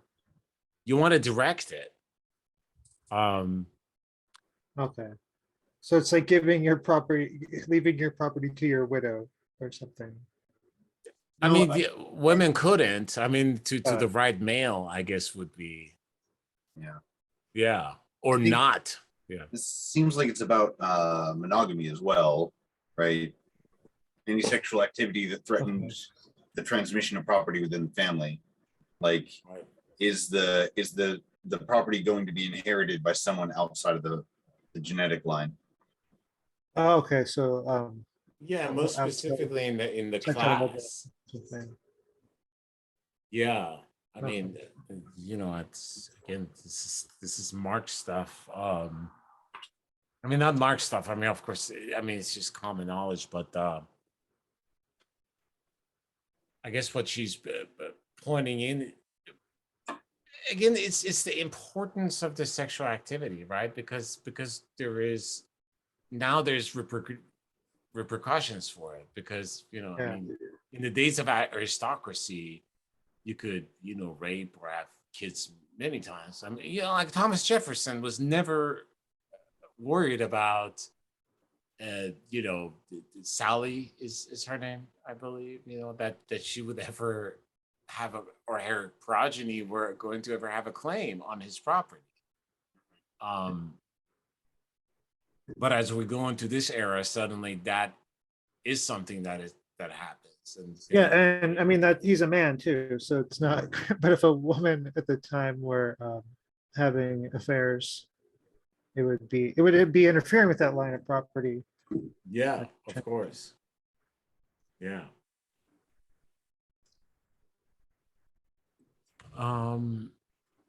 We already discussed homosexuality, and there's part of there. I just want to say that she goes Wanna at go the on? end of that paragraph, she talks Okay. about May Day being like the Sabbath. And again, it sounds fun. It sounds like a great time. Yeah. Pipes and flutes, collective sex, and merrymaking. Sign me up. Yeah. I mean, it's amazing that now it's kind of like in every movie, like specifically vampire movies, it's kind of those type of activities are the activities of the rich. Eyes Wide Shut, whatever. You never see, I guess, you never see a movie or a book where like poor people get off KFC and engage in orgy and merrymaking. You do, but it's played as like comedy sometimes. I've seen it in like orgies, but not with the kind of definitely the other end of the economic spectrum than the Eyes Wide Shut one. I think it was It's Always Sunny in Philadelphia. There was one. Oh, okay. I can see that. I guess I was thinking about like The Boys too. This past episode. Yeah, how in some ways that when the poor do it, it's carnal, and animalistic, but when Dirty. do it, Yeah. it's this very Yeah, kind it's of, all silicon and yeah. it's clean I and don't know how to describe that everybody's movie. looking fantastic and fit. It's one of the And mask. And like, yeah. What was the congressperson's name? Holly, who uh, made made an enemy of the Republican establishment by talking about how they'd invited him to. Oh, Madison Cawthorn. Yeah, that's the one. Yeah, yeah. Yeah. How they invited him to, orgies or whatever, and Yeah. then magically the pictures of him cross-dressing, or however it's narrativized, show up, and Yeah. the election. So And also like having gay sex. I mean, simulated gay sex, fake gay Right. sex, as frat boys like to do. It's interesting because that same group is now going after Boebert. Interesting claims against her, but yeah, nevertheless, their voters do care about those kind of things. Because I definitely believe it. I believe Madison on that one. Yeah, she says, as Ginsburg pointed out, once we remove from the Sabbath the myth and the fantastic trappings, we discover a gathering of people accompanied by dancers and sexual promiscuity, and we must add much eating and drinking, surely a fantasy at a time when hunger was a common experience in Europe. And we also talked about that, and I know I went on a rant about the movie Witch. yeah, and I think the next line in the parenthetical after that, how revealing concerning the nature of class relations at the time of the witch hunt, that dreams of roasted mutton and ale could be frowned upon by a well-fed, beef-eating bourgeoisie as signs of a diabolical connivance. yeah, I particularly like this section, so keep reading. Ginsburg, however, following a well-trodden path, labels the orgies associated with the Sabbath as hallucinations of poor women to whom they serve as recompense for a squalid existence. In this way, he blames the victims for their demise, which is the next sentence on the following page. That we are. What can I say? That what's that? Oh, sorry. I thought you. I'll go for it. I thought you you were going to say he also ignores. Is that where you were? No, it's just You're that gonna- this notion of like even people engaging with this material and are so he ignores that it was not the women accused of being witches, but Europe's elite who devoted reams of paper to discussing such hallucinations, debating, for instance, the roles of succubi and incubi, or whether the witch could be impregnated by the devil, a question that apparently was still of interest for intellectuals in the 18th century. Today, these grotesque dispositions are screened from the histories of Western civilization, or are simply forgotten, although they wove a web that has condemned hundreds of thousands of women to death, right? And it's the academic framework that doesn't question the source of the source material, and this notion of like engaging with this as though it were a question of like as though we're about like just an interesting chapter in human history, not a salient part of how we got to where we are now and what's still going on. All of these kinds of things are wrapped up in this, and we see this pattern happen quite often where we tell history from this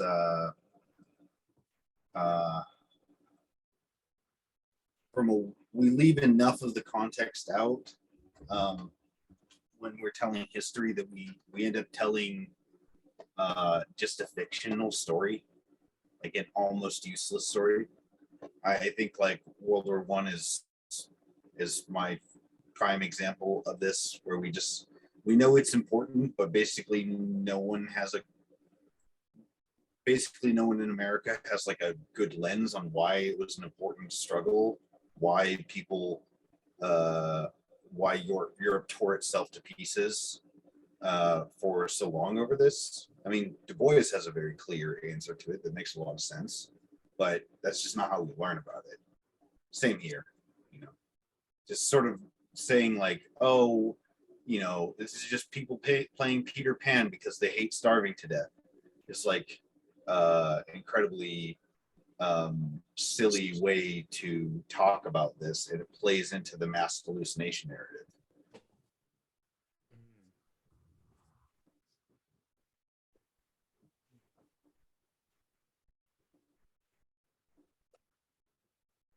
Um, yeah, I don't have much notes on this section.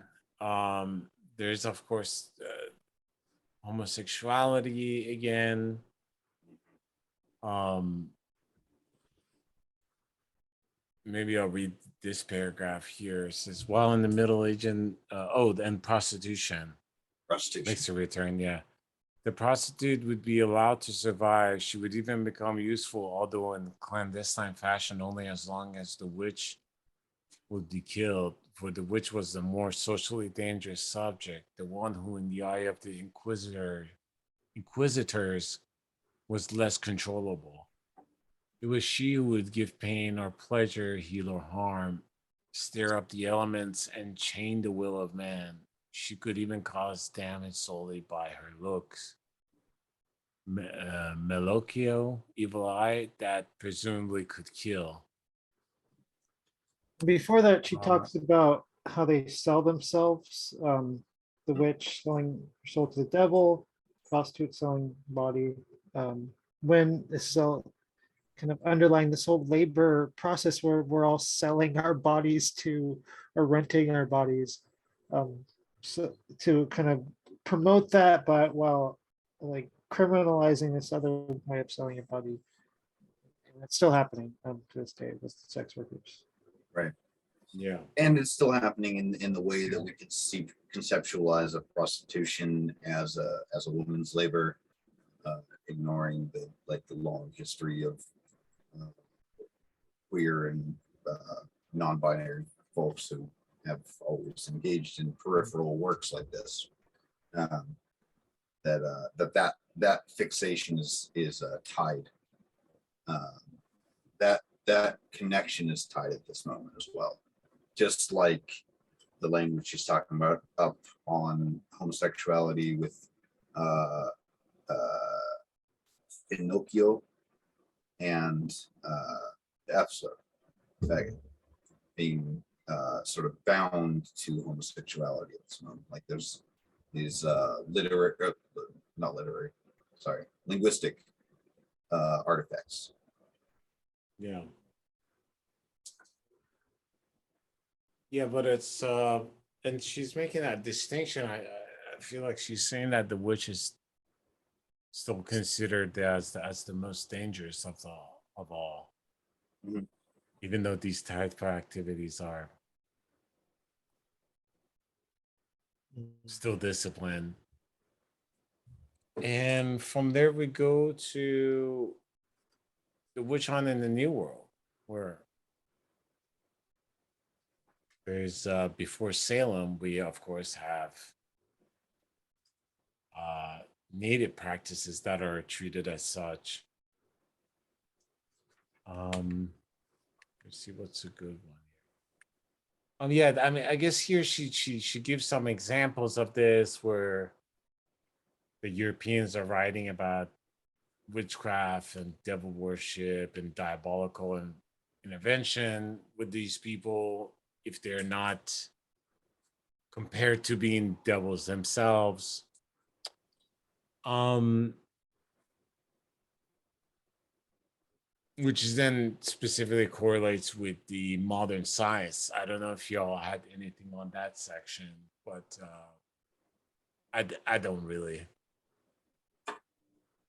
No, I didn't have really. I just, that last paragraph, I noted some things, but um, just Yeah, I guess it's further. just the over sexualization of women and black men, the witches and the devils must also be rooted in the position which they occupied in the international division of labor that was emerging on the basis of colonialization of America, the slave trade at the witch hunt for the definition of blackness and the femaleness as a marker of bestiality and irrationality conformed with the exclusion of women in Europe and women and men in the colonies from the social contract implicit in the wage and the consequent naturalization of their exploitation. Yeah, so that's the Caliban, the native indigenous person, and the witch. Because we Yeah. talked, I think we've talked about that, the International Division of Labor, the kind of trifecta between Europe, this, the US, the South, and African slave trade, kind of, which like really was the genesis of one of the genesis of capitalism. But she's trying to say, bringing the witch hunt into this process. And how that kind of science, if you will, is justifies like, okay, no, in capitalism, it's not all going to be wage relations contracts. Some of it is going to be slavery, which is also, I mean, you already said it. It's very important to capitalism development of. And so was the kind of enslavement of women, as Federici might say. Yeah, this is women in Europe, but women and men, especially in the colonies. Mhm. And then she says, in the next section, other motives operated behind the persecution of witches. Charges of witchcraft often serve to punish the attack on property, primarily theft, which increased dramatically in the 16th and 17th century following the increasing privatization of land and agriculture. As we have seen in England, poor women who begged for or stole milk or wine from the houses of their neighbors or well on public assistance were likely to be suspected of practicing evil arts. This is one of those places where I think expanding the usage of theft beyond its sort of legal meaning is productive. Say that like privatization of land and the enclosures are theft, and theft is stealing it back. Right. Yeah, or you could think it like you were saying earlier, Mark, about how when you create the law, you create the criminal, and that's in Zhuangzi talks about that in one of the inner chapters. Because it wasn't theft like before you kind of made this all private. It was just stuff, and we shared. There was Yeah. one in the Mhm. previous section as well on 198 where the third paragraph under the witch hunt in the New World, and it says, second sentence, the Friar Diego de Landa led idolatry trials in the Yucatan during the 1560s, in which torture, whippings, and auto de fe figured prominently. So looking into auto de fe is mass acts of faith in which, and this is the part that I think is very interesting about it in a capitalist sense. Sentencing was delayed until a sufficient mass of accused found to be processed together, and then everyone would do this mass act of faith together. And so this sort of like, you know, I guess the part that feels important about capitalism is that capitalism is obsessed with efficiency in this exact kind of way. Like you want to police the population, but you also don't want to have to, organize all the events and call everyone to the town square over and over and over again. So we're going to get enough people together so it's a sufficiently large spectacle, so that all we have to do is show up, once a month, because it's basically about always projecting, right? Like the reason lazy is such a common pejorative used by capitalists is because that's their principal desire, is not to work as much.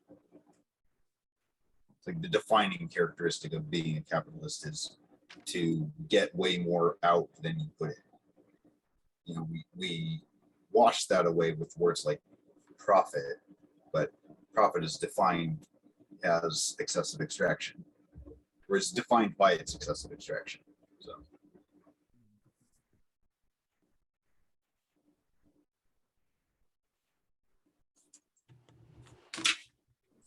Yeah.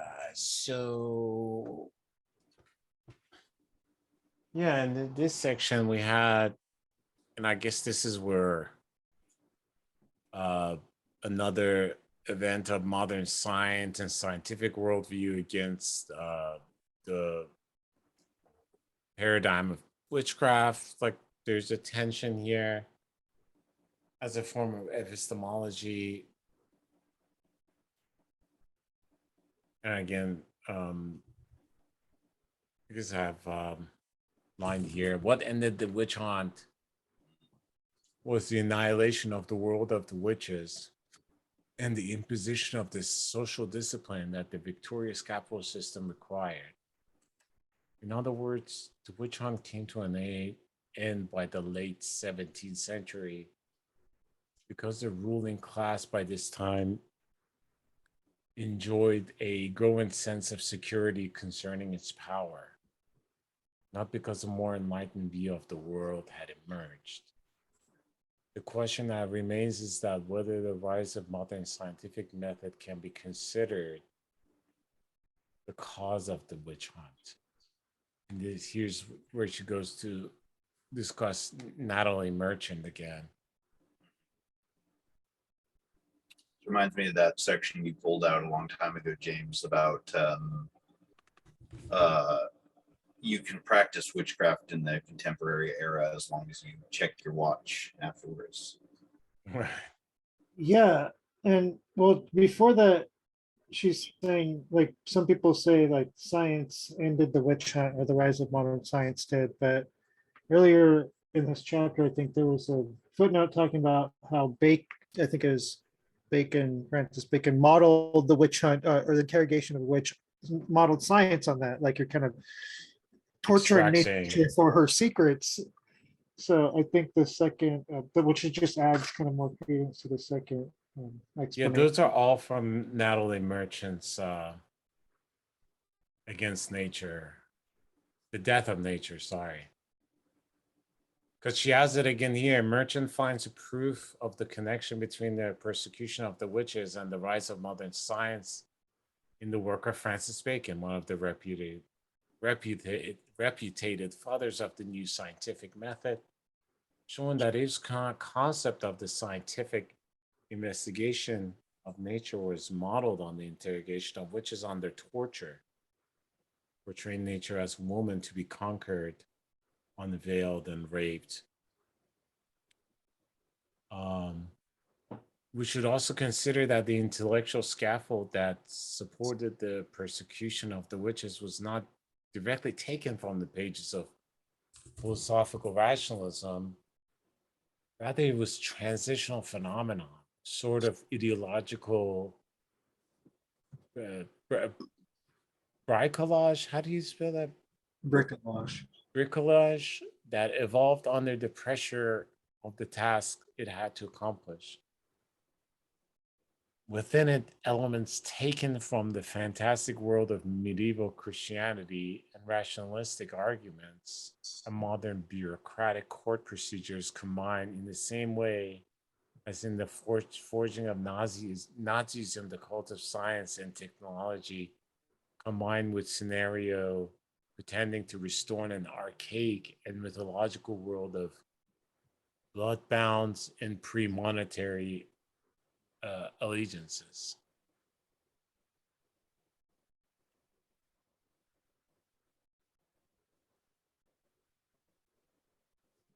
Yeah, so she's kind of cautioning against that developmental view of history and pointing out where the I guess we were talking about this earlier, like how different ideologies like come in and out of history and adopt these ideas and frame it within their context within this larger narrative. Um,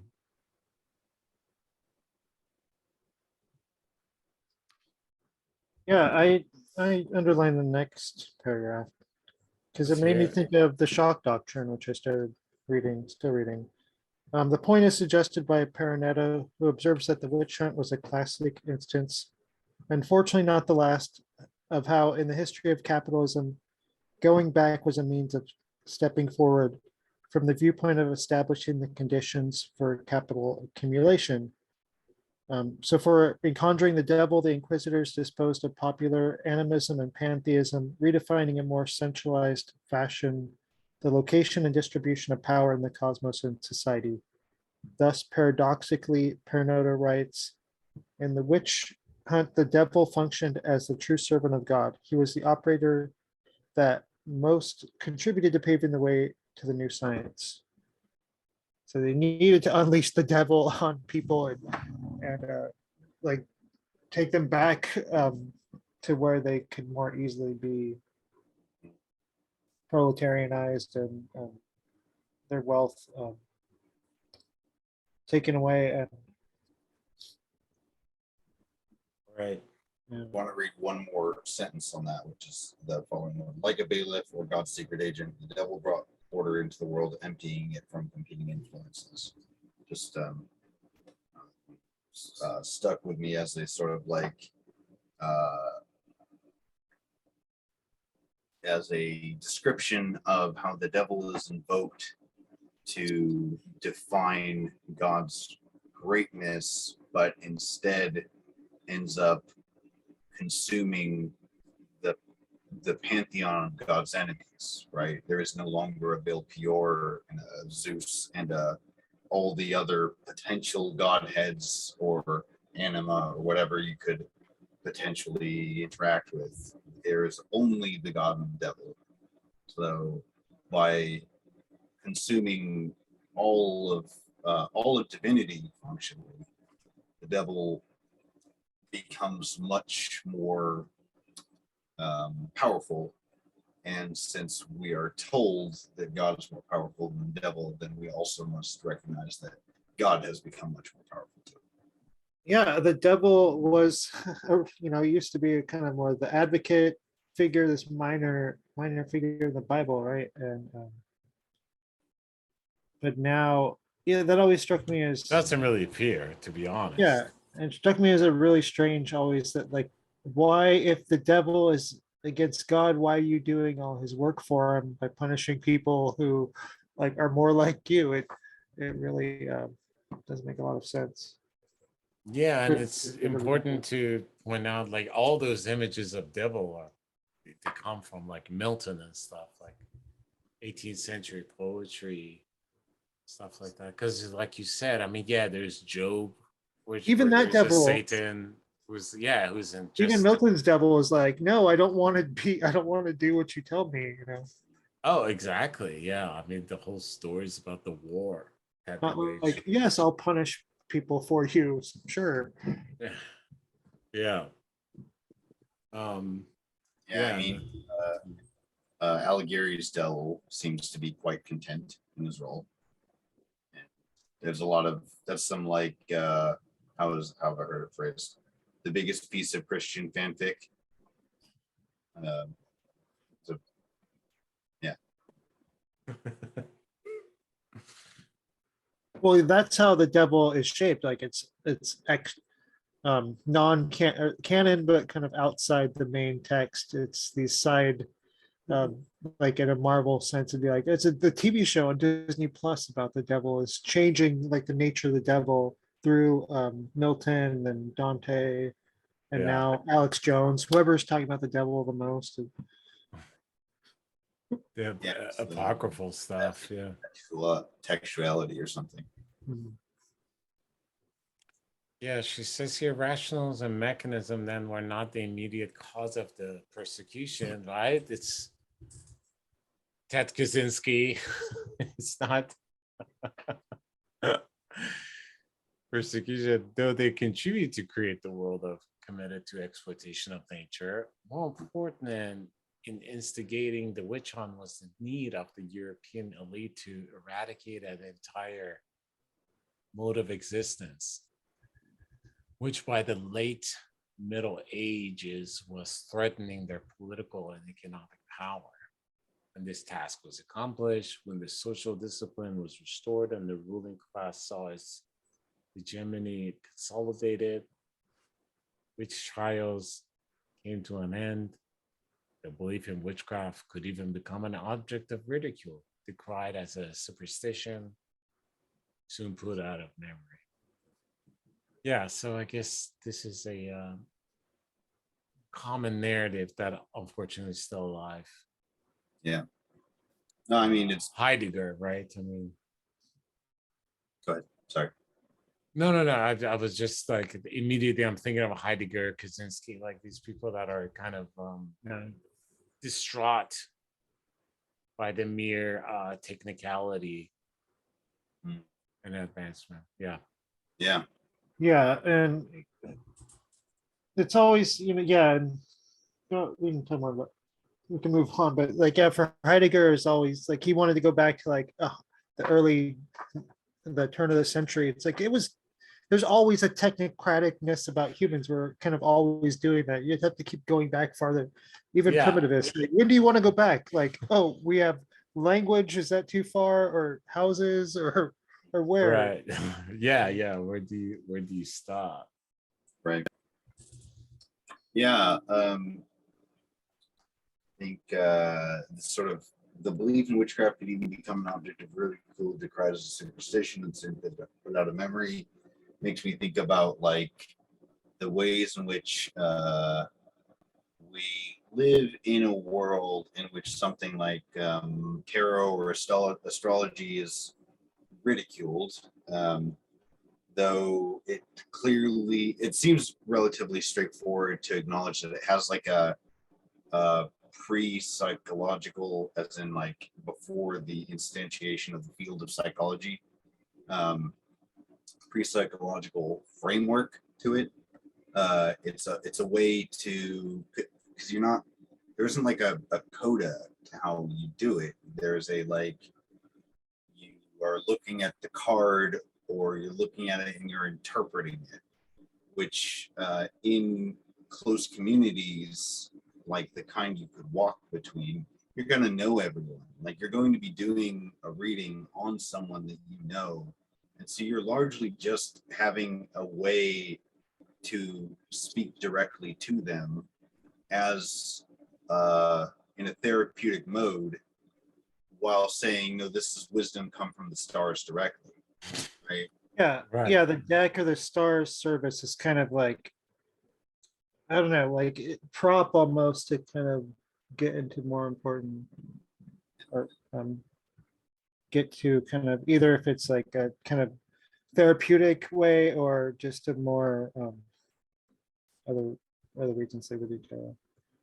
More like gossip too. It's a reason for people to come together and talk. Yeah. Well, and that's exactly what they're trying to destroy, is the bond, the community itself. And once it's like sufficiently done, then it can just become an object of ridicule, both as a relic of the past and also a woman's labor. And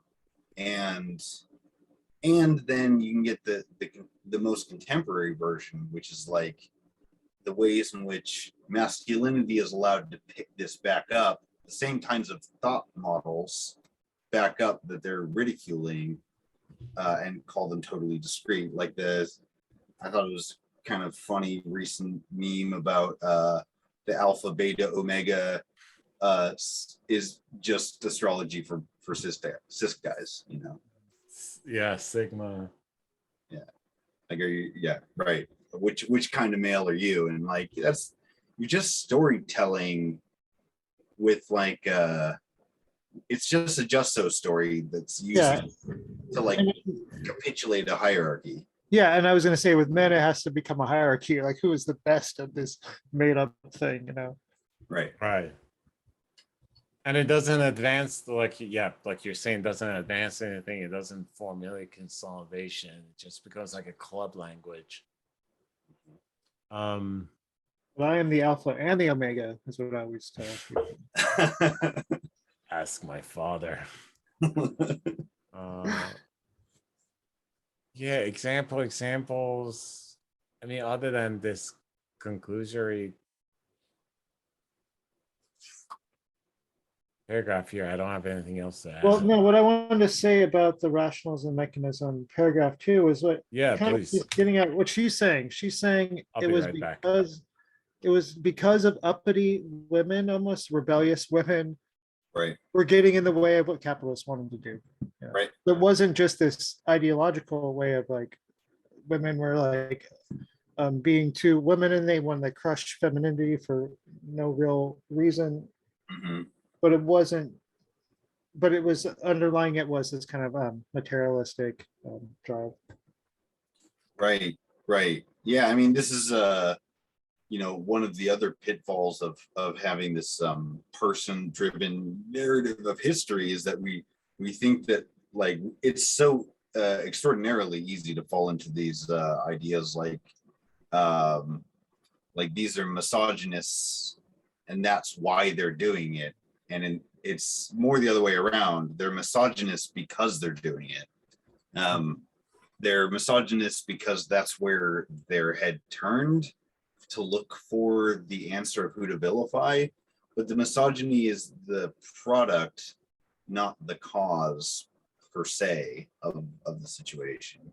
Like Yeah. constituting a misogyny that can transcend the interpersonal is the consequence of this. Yeah, and those kind of arguments always, and you end up with like, well, misogyny becomes like or like beyond culture, prehistorical. It will never escape it. It's just something there. It's the driver of history, really, and it's Right. And we have no way to get around it, really. Right. No, I think that's there's this line on 205 that's the end of the third paragraph. It says new limits were also put in the sale of poisons. Their private use was forbidden. Their sale was made conditional upon the acquisition of a license, and the death penalty was extended to poisoners. All this suggests that the new social order was now sufficiently consolidated for crimes to be identified and punished as such without any recourse to the supernatural. There's this like the most important step in a biopolitical rendering of a population is the forgetting. We have to like the causes are almost incidental. Whatever initiates it, fuels it, whatever biopolitical orders are always extraordinarily opportunistic. Whatever works, whatever moves the society is good enough. But the important part is to get through the change and do it for so long that the change state becomes the new normal, and then you no longer have to police at all anymore, right? Yeah. Yeah, I'm thinking of Rene Girard, his kind of idea of the ritual as rituals being ways of reenacting almost the origin of the society or the kind of origin story of it, and in this way diffusing violence and preventing all kinds of things. And I'm thinking that this is the opposite way. We forget it, and then we tell this kind of sanitized Salem witch hunt story instead of having some kind of really way of not just the witch hunt, but every kind of terrible thing in Western history, really kind of reckoning with it and dealing with it.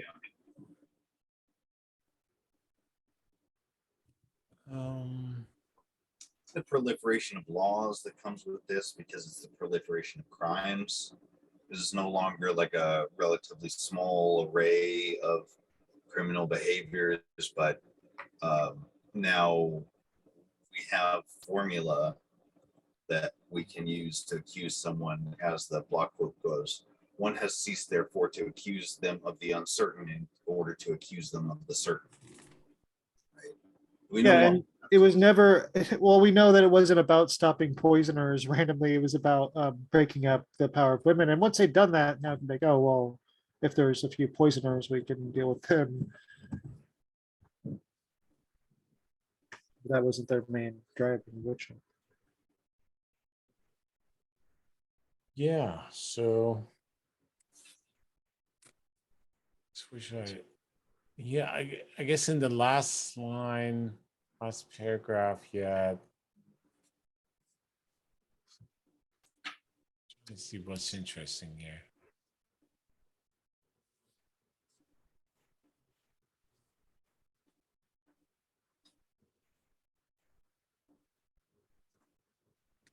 Yeah, nothing we haven't talked about. I guess that's pretty much it. About new social orders and which you guys were just talking about. Yeah, I don't have anything else on this. I don't know. I think one thing that's interesting in that last section, talking about the specter of witches continued to haunt the imagination of the ruling classes. In Yeah. 1851, the Parisian bourgeoisie instinctively returned to it to demonize the female communards, accusing them of wanting to set Paris aflame. What this reminds me of is earlier in the book when we're talking about the burghers to have been on a long process of increasing autonomy from the crown and the nobility, to turn around and unite with the crown and the nobility to keep the working poor down.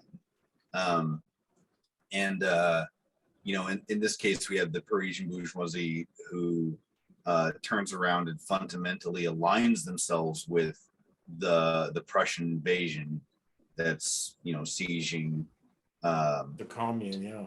sieging the commune, and then further with the French. I don't remember. It was, I don't remember who was in charge of France at the time, but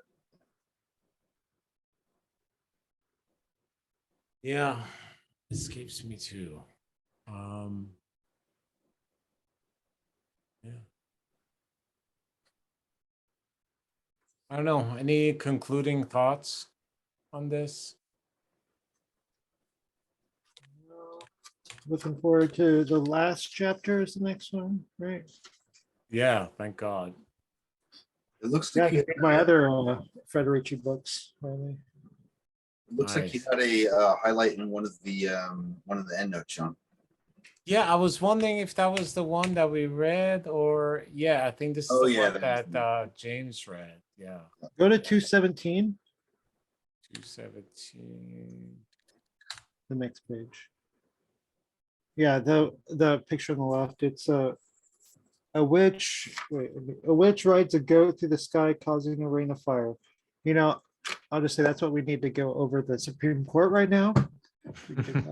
That'd be great.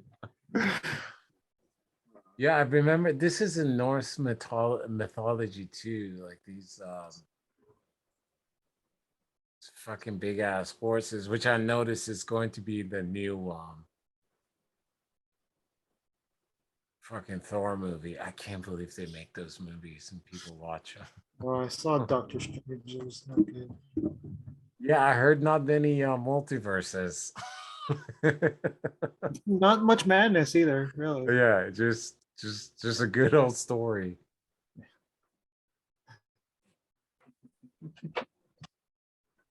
Right, Yeah, well, yeah. Good. I'll Give it a call. yeah, I'll Yeah. recommend a book. Yeah, a Oh book, yeah. Let's do the book recommendation. classic. I read it a while ago. The Word for World is Forest by Ursula Le Guin. Kind of like Avatar, the movie. Colonists from Earth come and try to colonize a world, and then the indigenous people fight back. Yeah. Really, Dances with the Wolves, if you will. yeah, and and I've read other books that are kind of responding to this. It's really kind of like I said, a classic in like feminist, social, leftist science fiction. And I the other wonder. thing, Yeah. go There ahead. you go. No, no, no. The other thing, I know there's going to be a new Avatar.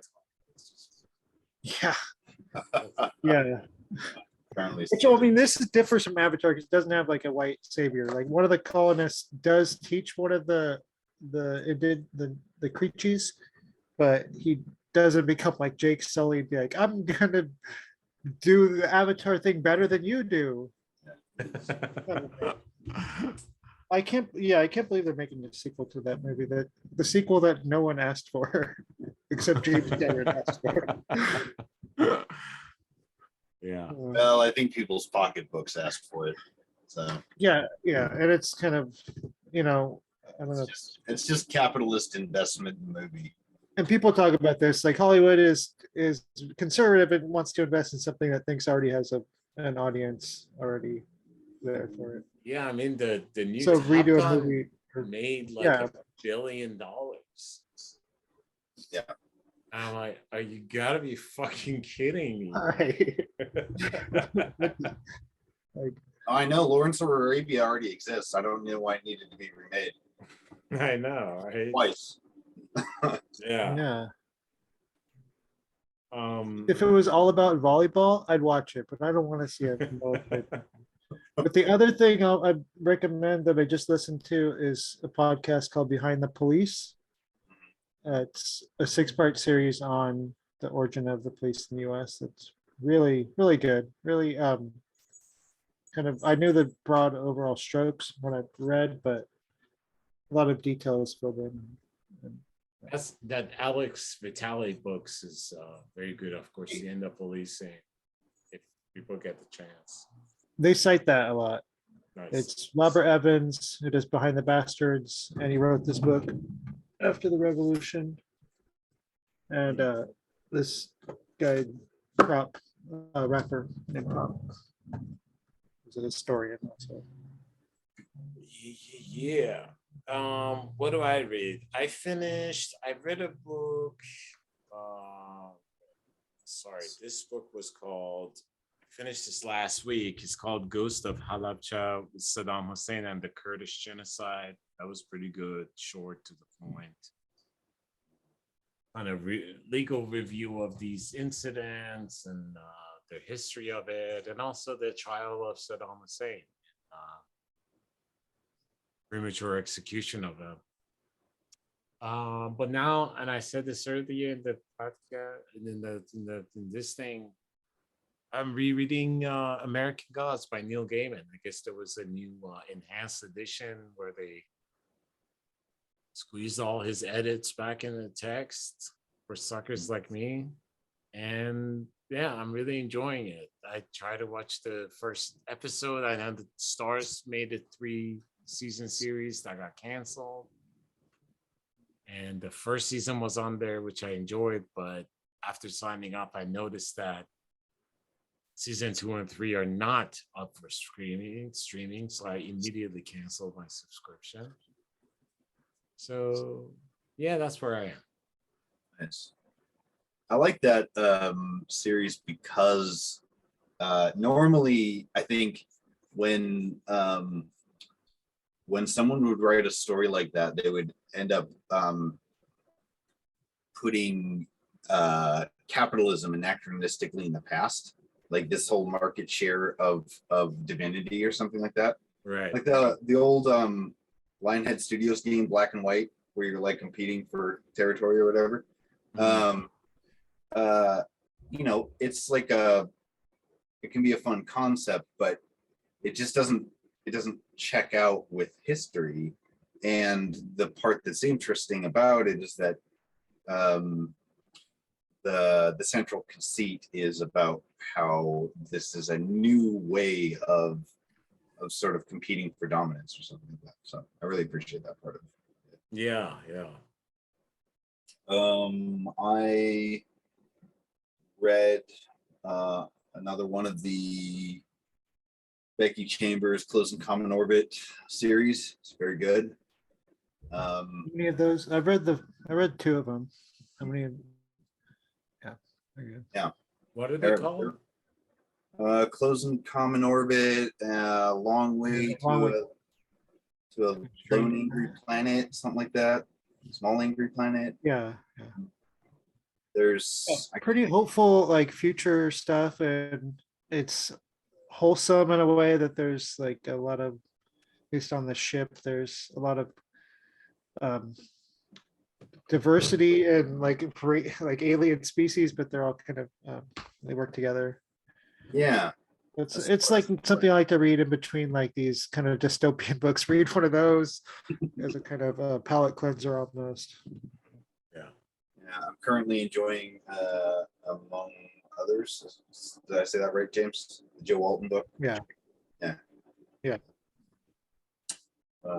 And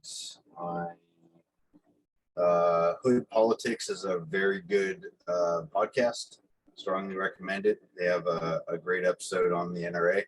It's the most. That's that guy. The guy I was talking about from Mind the Bastards. It's the guy Right. who knows Hood Politics. Yeah. Yeah, there's a really good book by Daniel Finn from Verso. It's called One Man's Terrorist. If you're interested in the history of IRA. Oh, the NRA. Oh, NRA. Sorry. Oh, Yeah, different kind of terrorism. yeah. And there was a good NRA episode on Behind the Bastards recently too. With I think Prop was on it. Gunfights. That's good. That's a good book on. That's a lot on NRA. Apparently, I didn't know this, but a lot of it's just like a really boring procedural coup d'etat. Is how the NRA sort of became like moved away from being a sports Fucking advocacy rifle club, dude. It's like It was Harlan Carter. Yeah. Yep. Yeah. Yeah. I don't know. That's fantastic. I mean, I gotta say, like, to be able to leverage like a hostile takeover of something nobody gives a fuck about at into all. Yeah. like a world sculpting force, like, well done. I'm glad he's dead. Yeah. I wish he had died a long time ago. Yeah, and it's been in bankruptcy for like fucking 10 years now. And everyone's on their investigation. It's just like a corpse of, also useless to today's politics. I mean, you don't need NRA anymore. You know, after you have like a constitutional right. It just funds Established. itself. You get politicians to support gun rights, and then like the I mean, how much the more voters give government do you have? NRA with money. It's just it's like a racket, like a lot of other things. that Walk get money. around in New York City right now with your handgun. I mean, like, what next? Jesus. Yeah. When can I carry a sword around and not be seen as weird? But anyway, I finished this book too. Oh yeah, man. Yeah. What are we fucking good. looking? Really? Yeah, I think I don't know. I think it's almost better in a way, or at least you get a new, like some of the characters, you get like a new insight or new perspective on some characters that I was Should I really not reread into the on the first last one. one? To read this one, no, you shouldn't, because it's explicitly different a continuation. It's the story from another character, kind of telling that same story, but carrying on. So it's kind of overlapping in a way. Okay, awesome. So I shouldn't reread because I don't I remember. don't think you much. need to. Okay. Well, I mean, It's you a can, badass but story. this will catch you up eventually. Okay. Will you send that to me, James? Sure, yeah. I still got it mail. That's so Sean. weird. I was gonna ask Mark to send me his hardback copy Of which one? of the Spider King Oh. and the Yeah. Dumpling Queen and whatever this one's called. Well, send it to me after you're done. No, read it first. It's fine. I have No. a literal milk crate full of fiction books I can read first. Yeah, and I have some I was supposed to mail to you, Sean. So I'll know those at least. Oh yeah, weren't you? You had the. I thought you were gonna bring some stuff. Yeah, I I just forgot what. Yeah. Yeah. Okay, throw that in there, man. Then I'm I'll send it to Mark. I'm on summer now officially, so Heck yeah. Yeah, and I got to pick up the Expanse again. I have book 6. I need to find book 1. I can never find them except for full price, and I don't want I to have it on Kindle. I would have sent it to you. Yeah. I've seen the TV show. Yeah, if you've seen the TV show, like the first one is just shot by shot. Hmm. I have not yet, but I intend to someday. You like it. Yeah. It's I think even the TV show does a great job of capturing. It definitely, I think it's some of the best sci-fi TV on now, and and it has like a kind of capitalist realist take on it. Very Yeah. As far as Aware. space operas goes, yeah. All right, folks, I'm gonna go take this dog for a walk. But one thing I don't like about it, we could talk about it. The whole Marco storyline, the whole like, oh, here's an anarchist that's like killing millions of people. That story, it's so. I mean, it's the Bane thing again. Not to bring that up. Bane, but, Killmonger. Yeah, and I know like Bane was the worst of them because Bane had this like stupid extra plan to also like kill everyone, which is, I grant you, stupid. But this idea, like, Marco is like, yeah, we're from the belt. Everything we do, we send to Mars and Earth, and now we just want to be independent. I just don't understand why it has to be turned into this like this genocidal. Yeah, and he's like so like, oh, like yelling at his kid. It's just I don't know, not even just the genocidal part, but just the personal, kind of like, psychoticness that comes out. Yeah, I mean, like you're saying, it's that capitalist realism. It's the same Bane conversation we had, that it's like the criminal is criminal. Like there's nothing. There's no validation to their cause, even though it seems to be very the only like logical alternative to Gotham. Or they're making very salient points, at least. You're like, you know what? But people start being like, oh, you know what? Marco is saying some good points. Then all of a sudden, oh, okay, well, I shouldn't agree with any of that, because that's where that leads. Wanting people to like be autonomous leads to it's the Stalin story, right? To like nuking different orbit. If you form unions, Stalin will come back.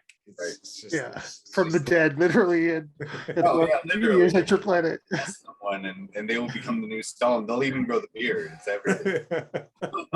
I'm pretty sure that's how the first trans person happened. Like, there you go. They be a woman, and then they started believing these things, and then they grew the beard, and they then told them how to reproduce it to destroy Western society. And I recently reread Capitalist Realism and For Futures this last week, and I really I somehow missed an important, like, the point of Capitalist Realism the first time I read it. I think I read it as like as a description rather than as a normative claim, which is that like we should be embarrassed every time that we have this belief structure that it's easier to imagine the end of the world than imagine the end of capitalism. We should be like, well, that was real dumb. Because like that's why I always tell people I'm a utopian. I'm gonna take pride in that. No, Mark Fisher, even that posthumous work they released where they collected all his essays. Post-capitalist desire, or I have it. It's like, it's like fucking 500 pages of his essays. It's all of his essays. K-punk or something. Yes, K-punk. Yeah, no, he's very normative. Like he had this very specific idea about how you do everything from consuming culture and read politics or read novels. Um, I don't know. It's an enormous kind of ask, which is why I think led him to kill himself. Yeah. Um, yeah. Rest in peace. Well, all right, folks. Can we? Well, we'll talk about this. Let's finish this week if we can. Yeah. And move on to greener pastures. Yeah. All right. All right. Good night. Good night. Bye. Good, whatever time of day it is, we're listening to this.